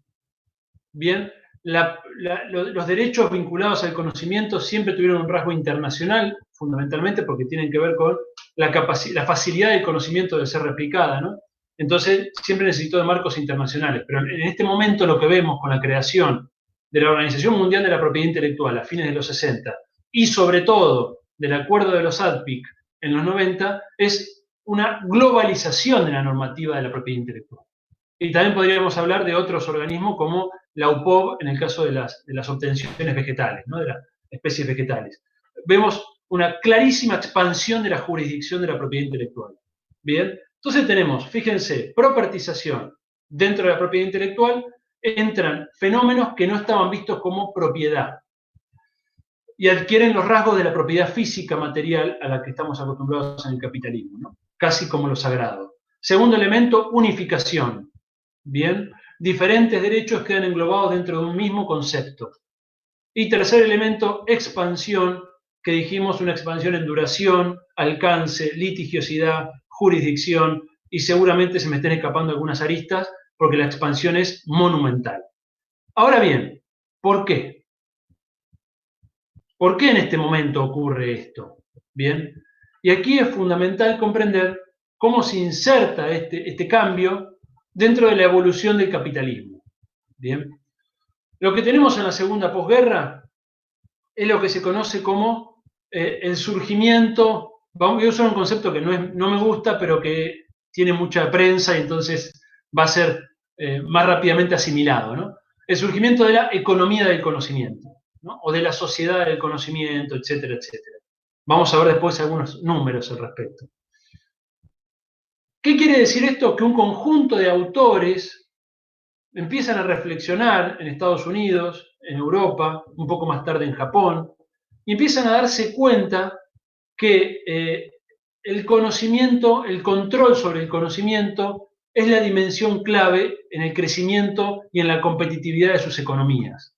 Bien, estamos en la antesala de lo que va a ser el cambio en los 70 del patrón de acumulación fordista, la gran industria, la gran escala, la manufactura repetitiva de las películas, ¿no? Como Tiempos Modernos de Chaplin, esa manufactura, ese tipo de industria rígida, si ustedes quieren. Estamos viendo justo el pasaje hacia lo que se conoce como el modelo flexible o post-fordista, donde la automatización, las tecnologías digitales, el software, van a tener un papel fundamental. Ustedes que además están discutiendo el ámbito del software, saben muy bien que es en este momento donde estamos viendo el surgimiento de la electrónica, el software, las tecnologías digitales, década del 60 y 70, por supuesto. Entonces, nada de esto es casual. Este cambio de acumulación va a llevar, por un lado, a que los países centrales comiencen a descentralizar su producción manufacturera, su producción industrial, hacia el tercer mundo, que se industrializa en busca... ¿Por qué los capitales industriales se desplazan de Europa a Estados Unidos hacia el sudeste asiático, Latinoamérica? ¿Por qué lo hacen? En busca de mano de obra barata. Bien, pero preservan el control sobre los dos momentos de la cadena productiva que identifican como aquellos momentos de alto agregado de valor. Uno es el momento inicial de investigación y desarrollo, de diseño, de ciencia y tecnología, ¿bien? Y el último momento, el marketing, el mercadeo, la publicidad, las marcas, ¿bien? Y estos dos momentos, ¿cómo se controlan? Con la propiedad intelectual, ¿bien? Entonces, desplazan la manufactura hacia el tercer mundo, buscando reducir costos. Entonces, el tercer mundo se industrializa con un tipo de industria al estilo de la maquila, ¿no? La industria, lo que tienen en la cabeza cuando piensa en la industria china en su momento, no la China de hoy, ¿no? La industria de Vietnam, de Malasia, de Indonesia, de México. Es una industria de trabajo intensivo, pero donde no hay desarrollo tecnológico local. En ese momento estamos hablando. Después problematizamos esto en el caso de China en la actualidad. ¿Estamos? Y las grandes marcas se concentran en la propiedad intelectual. Bien, el caso paradigmático es Nike, por ejemplo, ¿no? Una empresa que no tiene fábricas, externaliza la producción y concentra todo su desarrollo en estos dos momentos: innovación, desarrollo, diseño y marketing, mercadeo, comercialización, marca. Ambos elementos, propiedad intelectual. Es decir, son empresas que se vuelven pools de patentes, pools de derechos de propiedad intelectual, de marcas registradas. Este es el nuevo modelo de negocio que surge en los 70 y 80. Por supuesto, después tenemos las grandes ganadoras de la revolución digital, Silicon Valley, las grandes compañías de la informática. Beatriz también mencionó las biotecnológicas, creo que Carlos también dio cuenta de la farmacéutica, es decir, los sectores que se vuelven los grandes pulpos en este momento, sobre todo las grandes industrias del software, que también van a ser de la propiedad intelectual el elemento fundamental de su estrategia de desarrollo. Bien, entonces, este es el primer punto. El segundo punto. El primero es el que dije, ¿no? Unificación, propartización, expansión.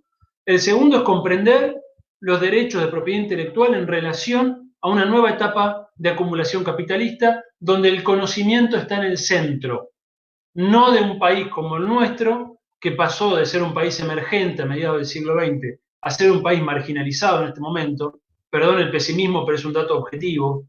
Bien, no podemos cerrarlo en el análisis de la realidad.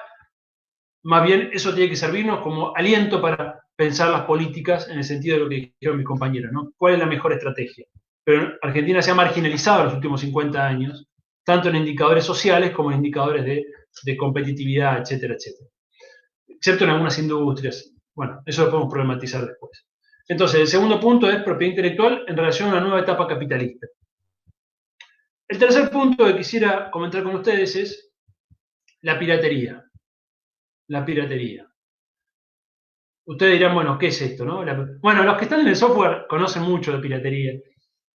La piratería es la apropiación impaga de conocimientos, ¿bien? Es la copia impaga de conocimientos. Puede ser legal, no siempre es ilegal, ¿bien? Es decir, hay contextos en los que un Estado legalmente ampara la copia de conocimientos en su territorio. Algo de esto también va a salir, seguramente. ¿Bien? Es decir, no siempre es ilegal. Hay copias de conocimientos legales en el ámbito, por lo menos, de la propia jurisdicción, aunque a nivel internacional sea condenado. Pero quiero destacar un elemento fundamental de la piratería. La piratería no es solamente los que somos un poquito más viejos, el VHS con el logo del pirata tachado, o el CD o el DVD copiado, comprado afuera del supermercado, ¿no? Eso es una faceta que fue combatida por la industria del entretenimiento y por la industria del software. Eso es una faceta. Pero aquí me interesa destacar la piratería como fenómeno estructural. Eso me interesa. Es decir, la copia impaga de conocimientos como una dimensión estructural de la historia del capitalismo, no como un elemento accidental, secundario, coyuntural, como un aspecto menor. Muy bien reconstruyó Beatriz la idea de patear la escalera, ¿no? La idea de que los países pasan por una etapa necesariamente de copia de conocimientos, de apropiación de conocimiento, sin reconocer titularidades ajenas, priorizando el propio desarrollo, y luego, una vez que superan un umbral de desarrollo, empiezan a exigir el cumplimiento de la propiedad intelectual. Esto es una curva que uno la va a ver en diferentes países, desde Estados Unidos, Alemania, Gran Bretaña, Japón, China. China en este momento acaba de entrar en esa etapa, ¿no? De dejar de ser el gran pirata mundial en términos de copia de conocimientos, a ser el que exige ahora el cumplimiento de la propiedad intelectual, al menos parcialmente y en ciertas áreas. Esto es una regla. Esto es una regla y es un aspecto que es súper interesante para pensar el caso argentino o el caso latinoamericano y la necesidad de hacer política de Estado de la copia impaga de conocimientos, aunque esto suene polémico. Es decir, necesitamos de la piratería en un momento inicial para el despegue, para desarrollar las capacidades productivas. Eso por un lado. Pero por otro lado está la copia impaga de conocimientos como fenómeno estructural.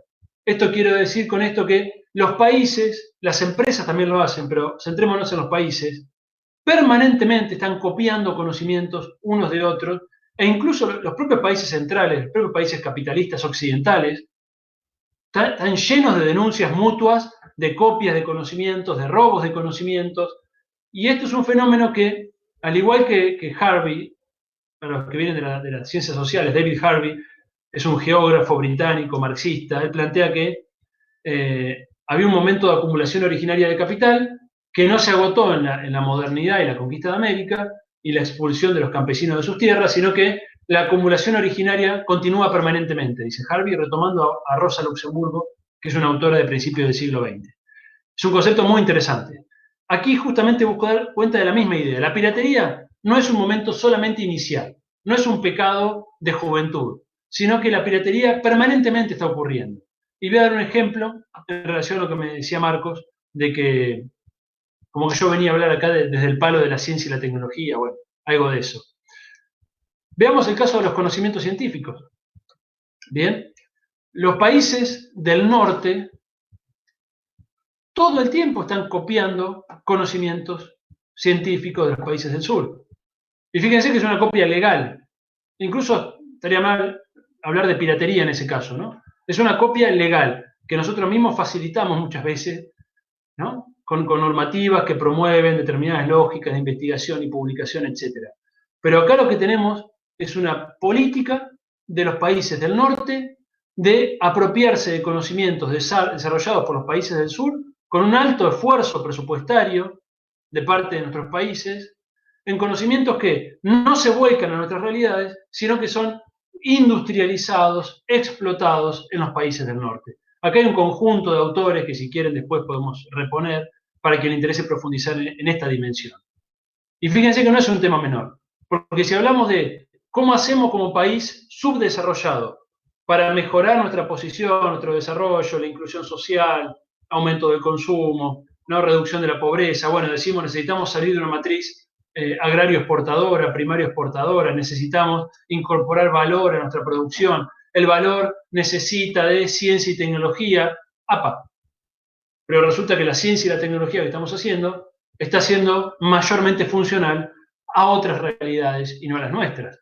Entonces, esa cadena de razonamiento se corta cuando la ciencia y la tecnología están incorporadas como un subsistema menor al sistema global de producción de conocimiento, por supuesto hegemonizado por los países del norte. Esta es una dimensión que es fundamental. Otra dimensión de la copia de conocimientos, copia impaga de conocimientos, piratería o biopiratería, que es una dimensión que yo trabajo en el libro que presentaremos el lunes, es la explotación de conocimientos tradicionales. Bien, aquí la industria farmacéutica tiene mucho para decir, pero no solo la industria farmacéutica, la industria biotecnológica, la industria de los alimentos, diferentes sectores que han explotado en el pasado y lo siguen haciendo en el presente conocimientos tradicionales de comunidades originarias, elementos culturales e incluso actualmente otras formas de conocimientos que están siendo valorizadas por estas grandes compañías, ¿no? Puntualmente yo trabajo el caso de la stevia, no voy a desarrollarlo aquí, pero digo, ahí tenemos un ejemplo bien concreto de conocimientos, en ese caso del pueblo guaraní, que fue explotado por un conjunto de corporaciones, entre las que se encuentran las más grandes del mundo, como Coca-Cola, Cargill, etcétera, etcétera. Entonces, primer elemento, derecho de propiedad intelectual, producto de la propartización, unificación y expansión. Segundo elemento, pensar la propiedad intelectual en función de los cambios en la lógica de acumulación capitalista en la segunda posguerra, fundamentalmente a partir de la década del 70. Tercer elemento, la piratería como un elemento fundamental para problematizar, como fenómeno de juventud, digamos, de despegue, como una política que todos los países han seguido y que necesitamos incorporar en una estrategia de desarrollo. Y fíjense qué interesante, esto estuvo en debate en los 60 y en los 70 en nuestro continente y fue abortado por las dictaduras militares.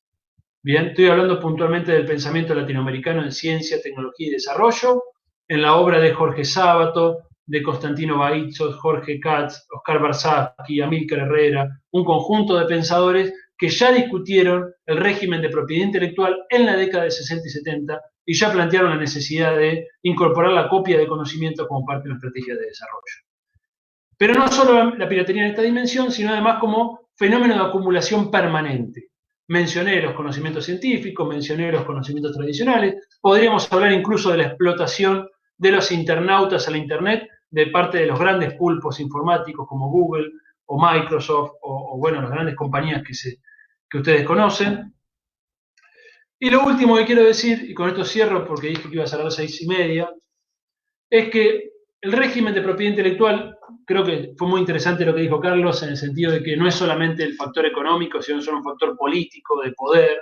Esto es así, comparto 100%.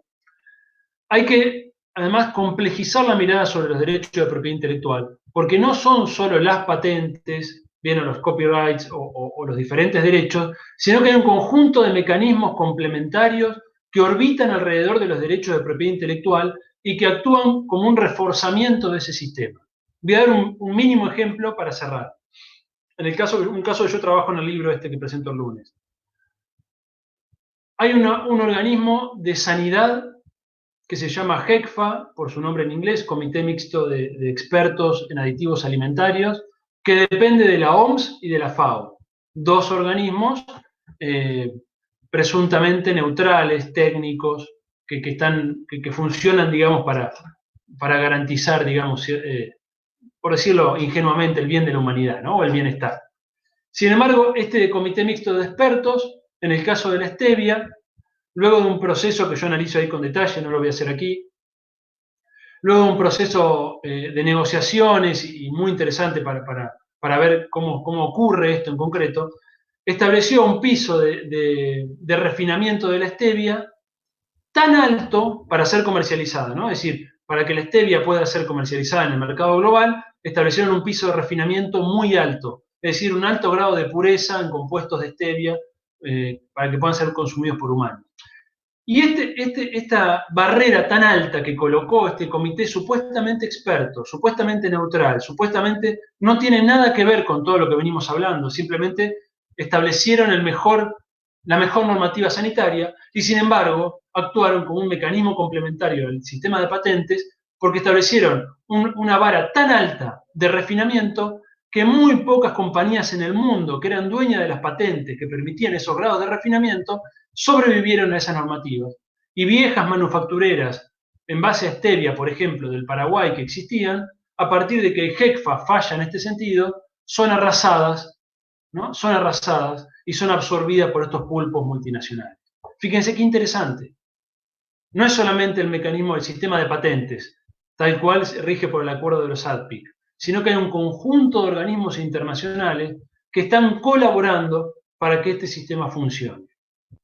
Esto lo hace todavía más complejo, ¿no? Bueno, con esto cierro. Una última mención que me gustaría hacer es que en buena hora estamos discutiendo esto. Creo que la pandemia, entre tanta desgracia que nos ha traído, por suerte iluminó este debate que, fíjense, yo lo dije hace un rato, en los 60 y 70 estaba a la orden del día del debate en la ciencia social, económica, latinoamericana. Hoy ese debate no está presente en la agenda mediática, no está presente en la agenda científica y no lo está en buena medida por nuestra marginalización como país. Esto es muy triste decirlo, pero es así. Digamos, uno ve la agenda de los países centrales y la propiedad intelectual está permanentemente en agenda. Cuando Carlos repuso el debate Huawei entre China y Estados Unidos, es el debate de la propiedad intelectual. Es el debate de la propiedad intelectual. Y si uno abre el New York Times o el Washington Post o el Der Spiegel alemán o el Le Monde francés, permanentemente está la propiedad intelectual en debate. Porque son conscientes de que ahí está el activo estratégico de sus economías. En cambio, nosotros estamos debatiendo todavía sobre una base muy marginal. Quería mostrar para cerrar, si me permitís, ¿puedo compartir pantalla? Sí, sí, obvio, perfecto. Quería mostrar un cuadro nomás para que vean cuál es el producto de esta normativa. Creo que mis compañeros me van a permitir el... ¿Qué tengo que apretar? Mirá, ahí tenés abajo al medio, tenés micrófono, cámara y después compartir. Donde tenés los controles. Sí, yo lo apreté, pero no está el botón está como anulado el botón. Tiene que salirte arriba un cuadradito que te dice qué ventana querés compartir y que es parte del navegador. Sí, toda la pantalla puse. Ah, ahí está, compartí. Bien. Perdón, ¿eh? No, está perfecto, está perfecto. ¿Están viéndome ahora? Todavía no, pero probablemente demore. ¿Están viendo este Ahora cuadro? sí, perfecto, ahora sí. Bien, solamente quería compartirles este cuadro para cerrar. Este es un informe de la UNCTAD. La UNCTAD es la Conferencia de Naciones Unidas para el Comercio y el Desarrollo, organismo creado a instancias del impulso latinoamericano y del tercer mundo en los 60. El primer presidente fue Raúl Prebisch, hubo muchos compatriotas en la UNCTAD. Bueno, es un organismo que uno puede cuestionarle muchas cosas, pero que tiene elementos muy interesantes. De Naciones Unidas. Sacó este informe hace un mes. Fíjense qué interesante, ¿no? Acá está el fenómeno que dijimos de expansión de la propiedad intelectual. Esto es desigualdad global. Miren la brecha. Este es el efecto de la propiedad intelectual. No hay discusión sobre esto. Es decir, la propiedad intelectual ha aumentado la desigualdad global a una escala inédita en la historia de la humanidad. Simplemente quería comentarles eso y como decía Beatriz por ahí, estos son números, ¿no? Son datos contundentes. Muchas gracias. Gracias, Santiago. Ahí estamos saliendo los cuatro. Bueno, nada, más que esclarecedor, me parece también esto de traer como esta otra pata también, que tiene que ver, por ejemplo, con lo que comentaba sobre Stevia, esto último, que quedó como resonando, digamos, como también eh, esto de los parámetros de manufactura o las exigencias sobre la manufactura también limita y es otra capa más sobre la creación de conocimiento, digamos. Eh, yo creo que hay algo interesante que me gustaría también tocar, digamos, que es, bueno, yo voy a ser un poco de abogado del diablo, pero digo, ¿realmente podemos abrir todo, digamos, como países periféricos? Digamos, porque hoy estamos viendo que en la historia de la creación de conocimiento por parte de los estados o por parte de los individuos, de las empresas, bueno, ha habido esta dinámica de robo y patear la escalera o de incorporación. Y hasta que tengo un piso, que soy fuerte, que me puedo defender y ahí empiezo a construir. Ha sido bueno, China es el paradigma hoy en día en eso. Entonces, hoy en día, este debate de abrir las patentes, de liberar, ¿hasta cuánto es válido? ¿Hasta cuánto lo podemos defender? ¿Hasta cuánto tiene solidez? ¿O realmente sirve para democratizar el acceso al conocimiento o a la cultura? ¿O tenemos que recurrir a otras herramientas? Vea, ahí veo que levantas tu mano. Bueno, lo que hay que hacer es buscar evidencias antes que tomar decisiones así. Ujú. Primero que es una hipótesis muy poco probable esto de, bueno, pateemos todo, rompamos el sistema y liberemos todo. Eso no está en el horizonte ni cerca, sobre todo por los compromisos asumidos en la OMC. Ujú. Ahora, lo que hay que hacer para tener una política pública apropiada es buscar evidencias que nos digan, que nos den cuenta de qué efectivamente estamos produciendo, bajo qué condiciones y cómo es el tejido de relaciones que tenemos en materia de distribución de apropiación privada del conocimiento. El INPI, el Instituto Nacional de la Propiedad Industrial, tiene datos concretos sobre quiénes son efectivamente las empresas que patentan. Ujú, Y lo cierto es que el porcentaje de patentes registradas en el INPI son mayormente patentes extranjeras. ujú, No sé el número exacto en este momento, pero la última vez que lo revisé, y eso fue hace algunos años, cuando estudié más el tema patentes no es mi área de investigación cotidiana, digamos, así que puedo estar desactualizada, pero quizás me puedan corregir mis compañeros de panel.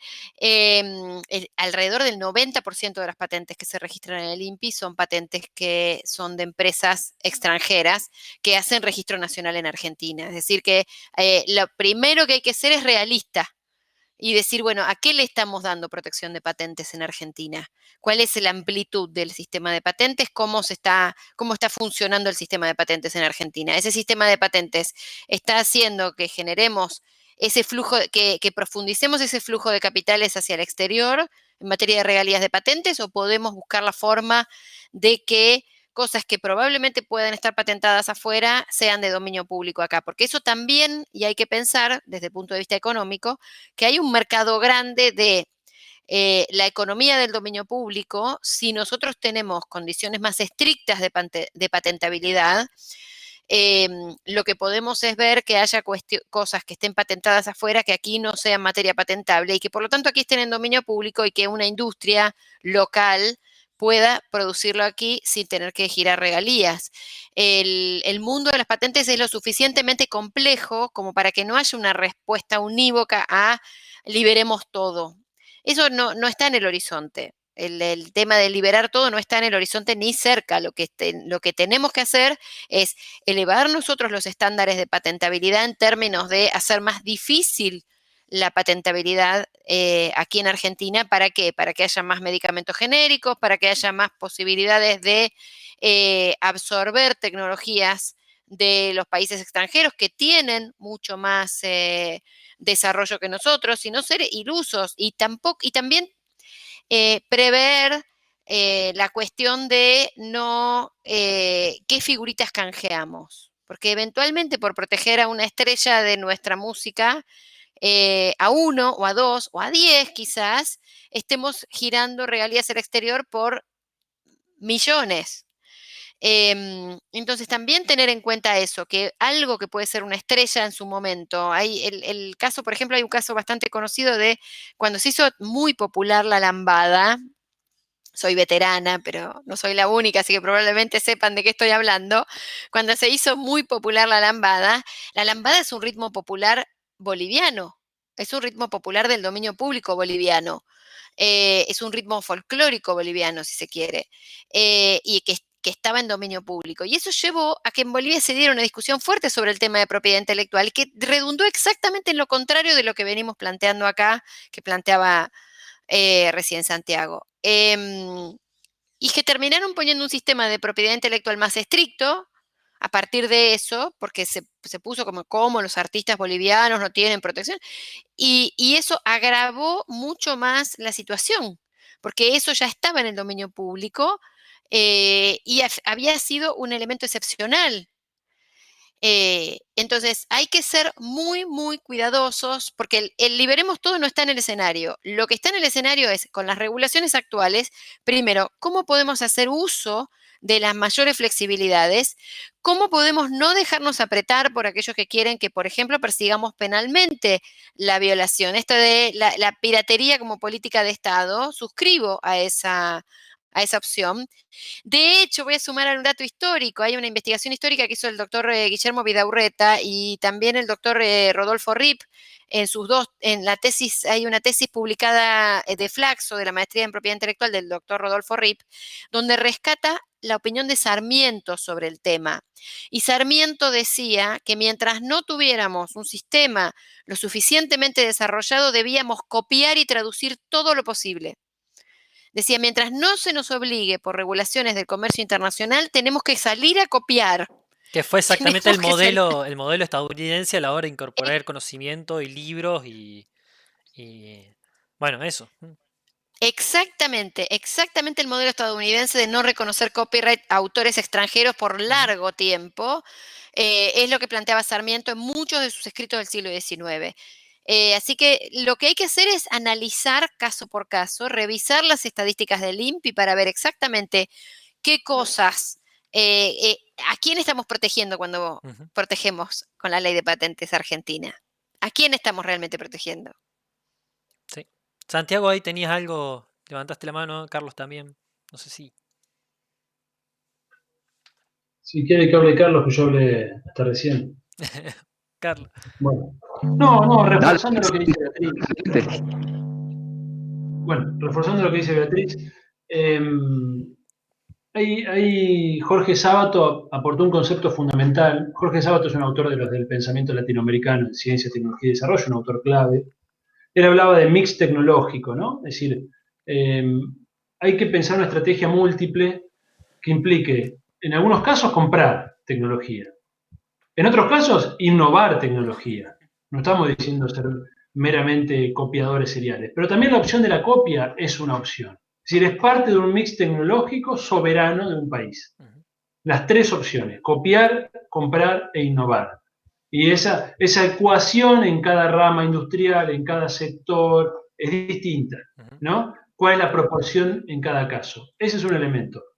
Segundo elemento, están las flexibilidades del sistema de patentes, que hay que explorar al máximo. Hoy creo que nos nombró Beatriz también, ¿no? Licencias obligatorias por causa de salud pública, usos públicos no comerciales, exclusiones de patentabilidad, importación paralela, excepción de seguridad. Es decir, hay un sistema que permite flexibilidades que hay que recorrer. Segundo elemento. Tercer elemento, no sé si el debate es liberar o no liberar, ¿no? Creo que eso es un poco simplista. Está bien la provocación, porque, bueno, simplifica la cosa, pero uno es un debate de principios. Si uno quiere, que está bien darlo, pero es un debate que en alguna medida se vuelve de café, ¿no? Es decir, estoy de acuerdo en abstracto con la propiedad intelectual. Podemos darlo si es el interés, pero no sé si está ahí. Si no, me parece que el debate más concreto de la viabilidad, ¿no?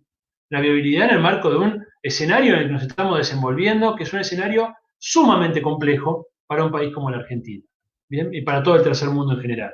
Entonces, tercer elemento, distingamos un debate de principios con un debate de viabilidad, de estrategia, bien, mucho más instrumental. Cuarto elemento, nada de esto es posible sin un marco de relaciones regionales o con otros países del sur global que vayan en el mismo camino. Es decir, no podés quedar solo expuesto al hachazo de estas multinacionales que hoy son verdaderos países en la capacidad de lobby, el poder que tienen de daño es enorme. Entonces, cuando hoy dijeron más temprano, bueno, Brasil, Sudáfrica e India tuvieron un papel fundamental, bueno, no es casualidad que sean esos países. En aquel momento eran el BRICS, ¿no? Hoy estamos hablando de la vacuna china, la vacuna rusa, no es casualidad que esto sea así. Y no es casualidad que haya una geopolítica de la vacuna que está oponiendo a los países occidentales contra Rusia y China, y bueno, y Cuba que está ahí queriendo aparecer en el escenario, ¿no? Todo esto no es casualidad. Entonces, el alineamiento político o geopolítico es fundamental en este debate, y ahí yo creo que eso es lo que te da la espalda, ¿no? No es lo mismo ser un país que dice, no voy a respetar las patentes en vacunas, supongamos, en el caso de COVID, que ser un bloque de países, ¿no? El G77 o otro marco, o la CELAC, supongamos, ¿no? En el aire, o la UNASUR, diciendo nosotros por cuestiones de salud pública no vamos a cumplir esto, ¿no? Entonces, creo que son esos cuatro elementos jugando en simultáneo. Mix tecnológico como estrategia soberana, de decisión autónoma de un país, separar el debate de principios con el debate más pragmático, Ujú. el tema de las flexibilidades que hay que explorar a fondo, y en cuarto lugar, el tema de las alianzas y la geopolítica que muy bien describió Carlos, ¿no?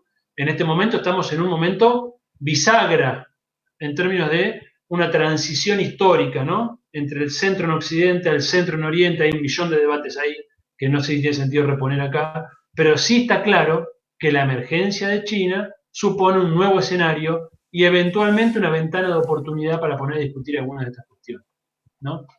Simplemente eso. Carlos, tenías algo. sí, sí. Bueno, antes que nada lo que comparto, ¿no? Comparto plenamente lo que acaba de decir Santiago.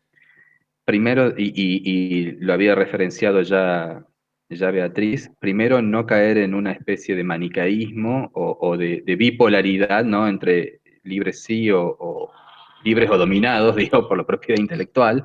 Eh, el tema de estrategias inteligentes, y en eso, estrategias inteligentes y múltiples, ¿no? A veces con distintas velocidades y distintas estrategias, que fue un poco el secreto de países como China también. Ujú.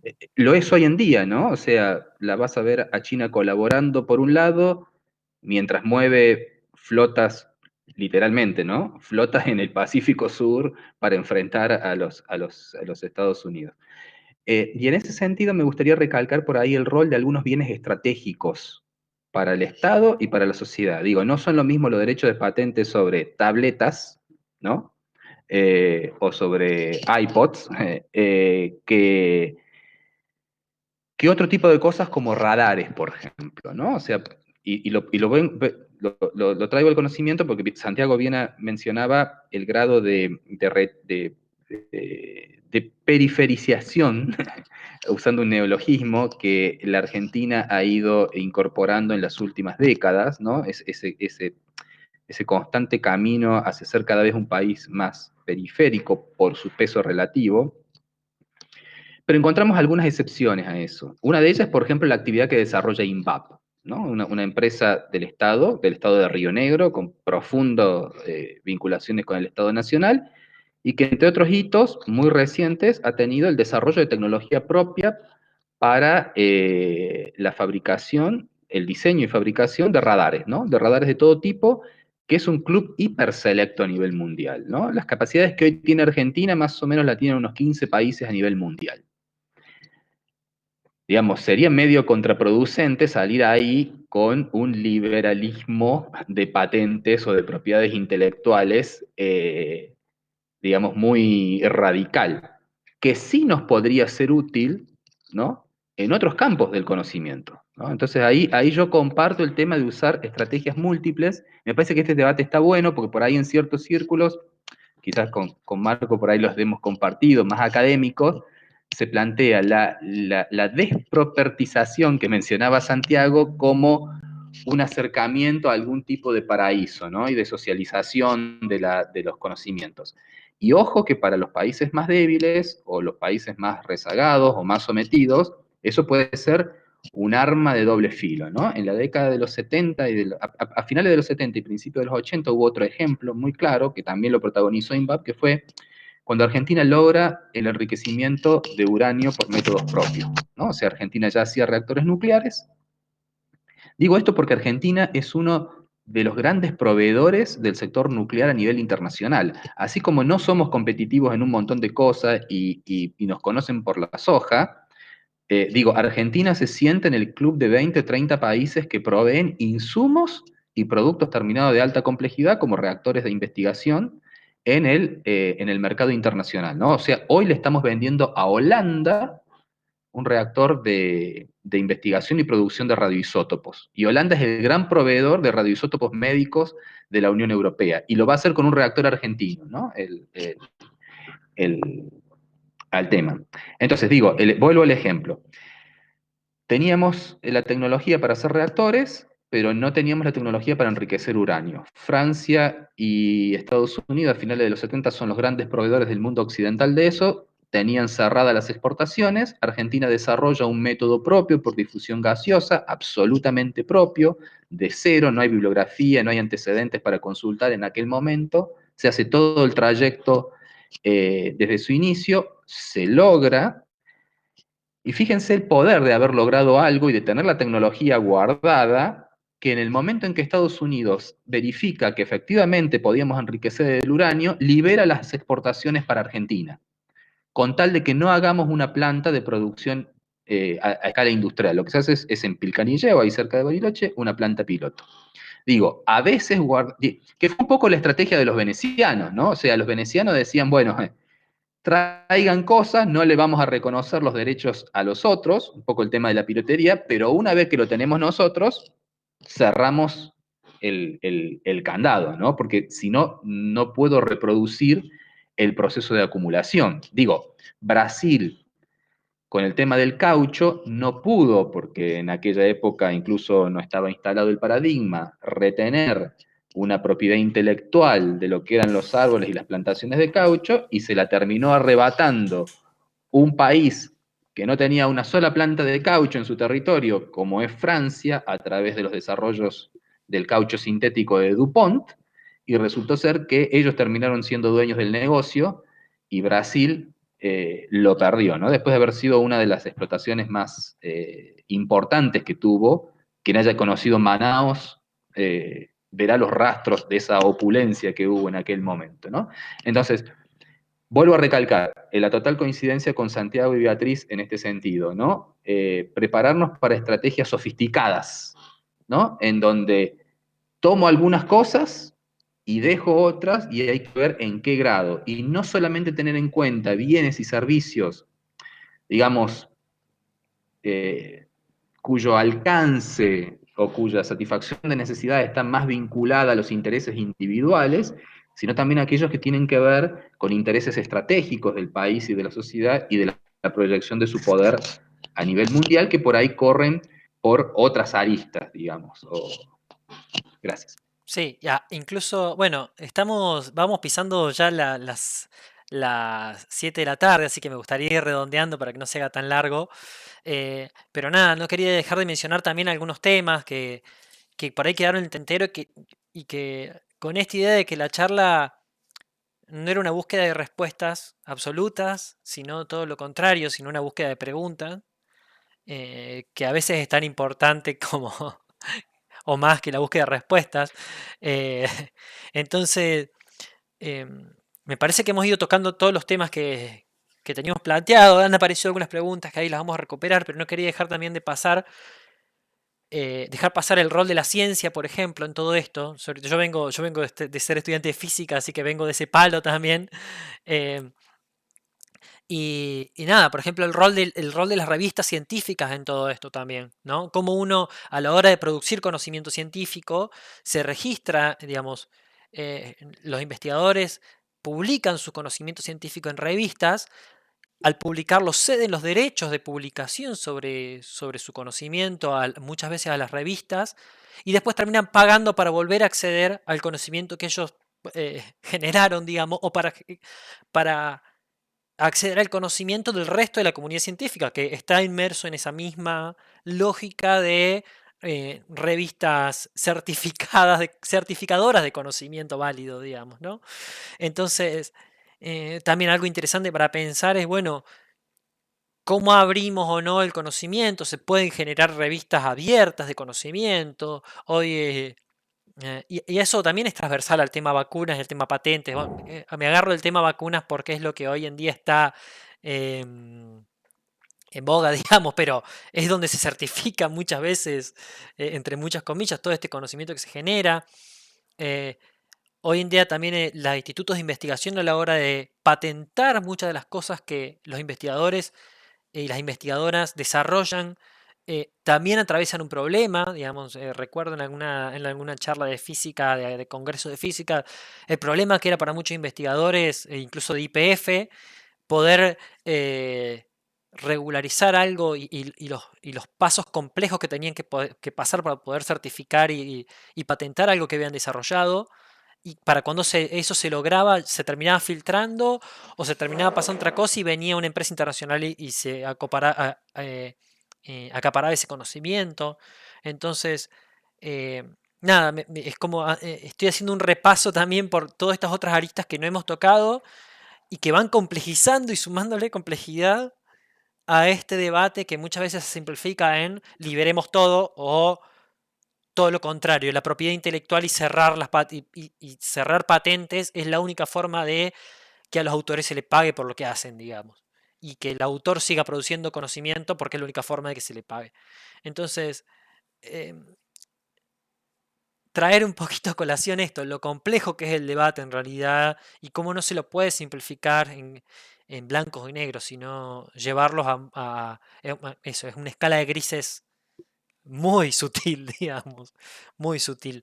Em, algunas preguntas que surgieron, como, bueno, hasta dónde se le pueden agregar excepciones a la ley de propiedad intelectual en Argentina. Más o menos creo que las hemos tocado, no sé si alguien tiene algo para agregar, pero creo que más o menos hemos tocado los puntos. Eh, creo que estamos más o menos redondeando. Em, Estoy viendo si alguna otra pregunta ves. No, me parece que todas las preguntas que han ido surgiendo más o menos las hemos tocado por distintas aristas, pero las hemos eh, atacado, digamos. Así que bueno, nada, si tienen algo más que aportar, si les quedó algo en el tintero, más que bienvenido. Y si no, nada más que agradecerles, la verdad, muy agradecido con la presencia del estrés. Me parece que son debates que hacen falta, que como decían, no se dan. Hoy en día, por suerte, la opinión pública está empezando, digamos, los grandes medios, digamos, la opinión pública entre muchas comillas, digamos, son los grandes medios y los poderes concentrados de comunicación, están planteando un poquito y recuperando este debate. Entonces, nada, nosotros como organización del FLISOL tratamos de aprovechar la coyuntura para ahondar en estas cosas, digamos, ¿no? Em, Así que bueno, nada, si tienen algo más para No, decir, agradecerte, Marcos, a vos y a la organización por darnos la oportunidad de conversar. bien, buenísimo, muchas gracias, Carlos. Sí, muchas gracias a la gente de Flisol que siempre están ahí. 17 años ya de esta fiesta, así que siga. Muchas Muchas gracias. gracias. Yo también, muchas gracias y valorar el espacio. Es muy importante lo que hacen. El sector del software e informática, ustedes saben que en este momento es el sector clave de la economía global, digamos, en términos de la transversalidad que tiene, ¿no? Como tecnología, multipropósito, la informática y lo que ustedes han hecho es muy importante. Y es muy importante problematizar esto porque hay muchas formas en que también estos grandes pulpos multinacionales aprovechan el trabajo de desarrolladores de software libre muchas veces sin que ustedes mismos lo sepan. Sí, Entonces creo que está muy bueno problematizar y profundizar todavía mucho más de lo que hicimos hoy acá. sí, sí. Muchas Es gracias. cierto. La verdad que sí. Muchas gracias, Santiago, también. Así que bueno, muy agradecido con los tres. Muchas gracias por todo. Estamos en contacto. Vamos a pasar también el link a tu presentación del libro, Santiago. Así Gracias. invitamos a todos. Y bueno, muchas gracias. Muchísimas gracias por haber estado. Un Muchas saludo gracias. grande. Gracias, abrazo y Gracias a cuídense ustedes. mucho. Chau, Adiós. chau.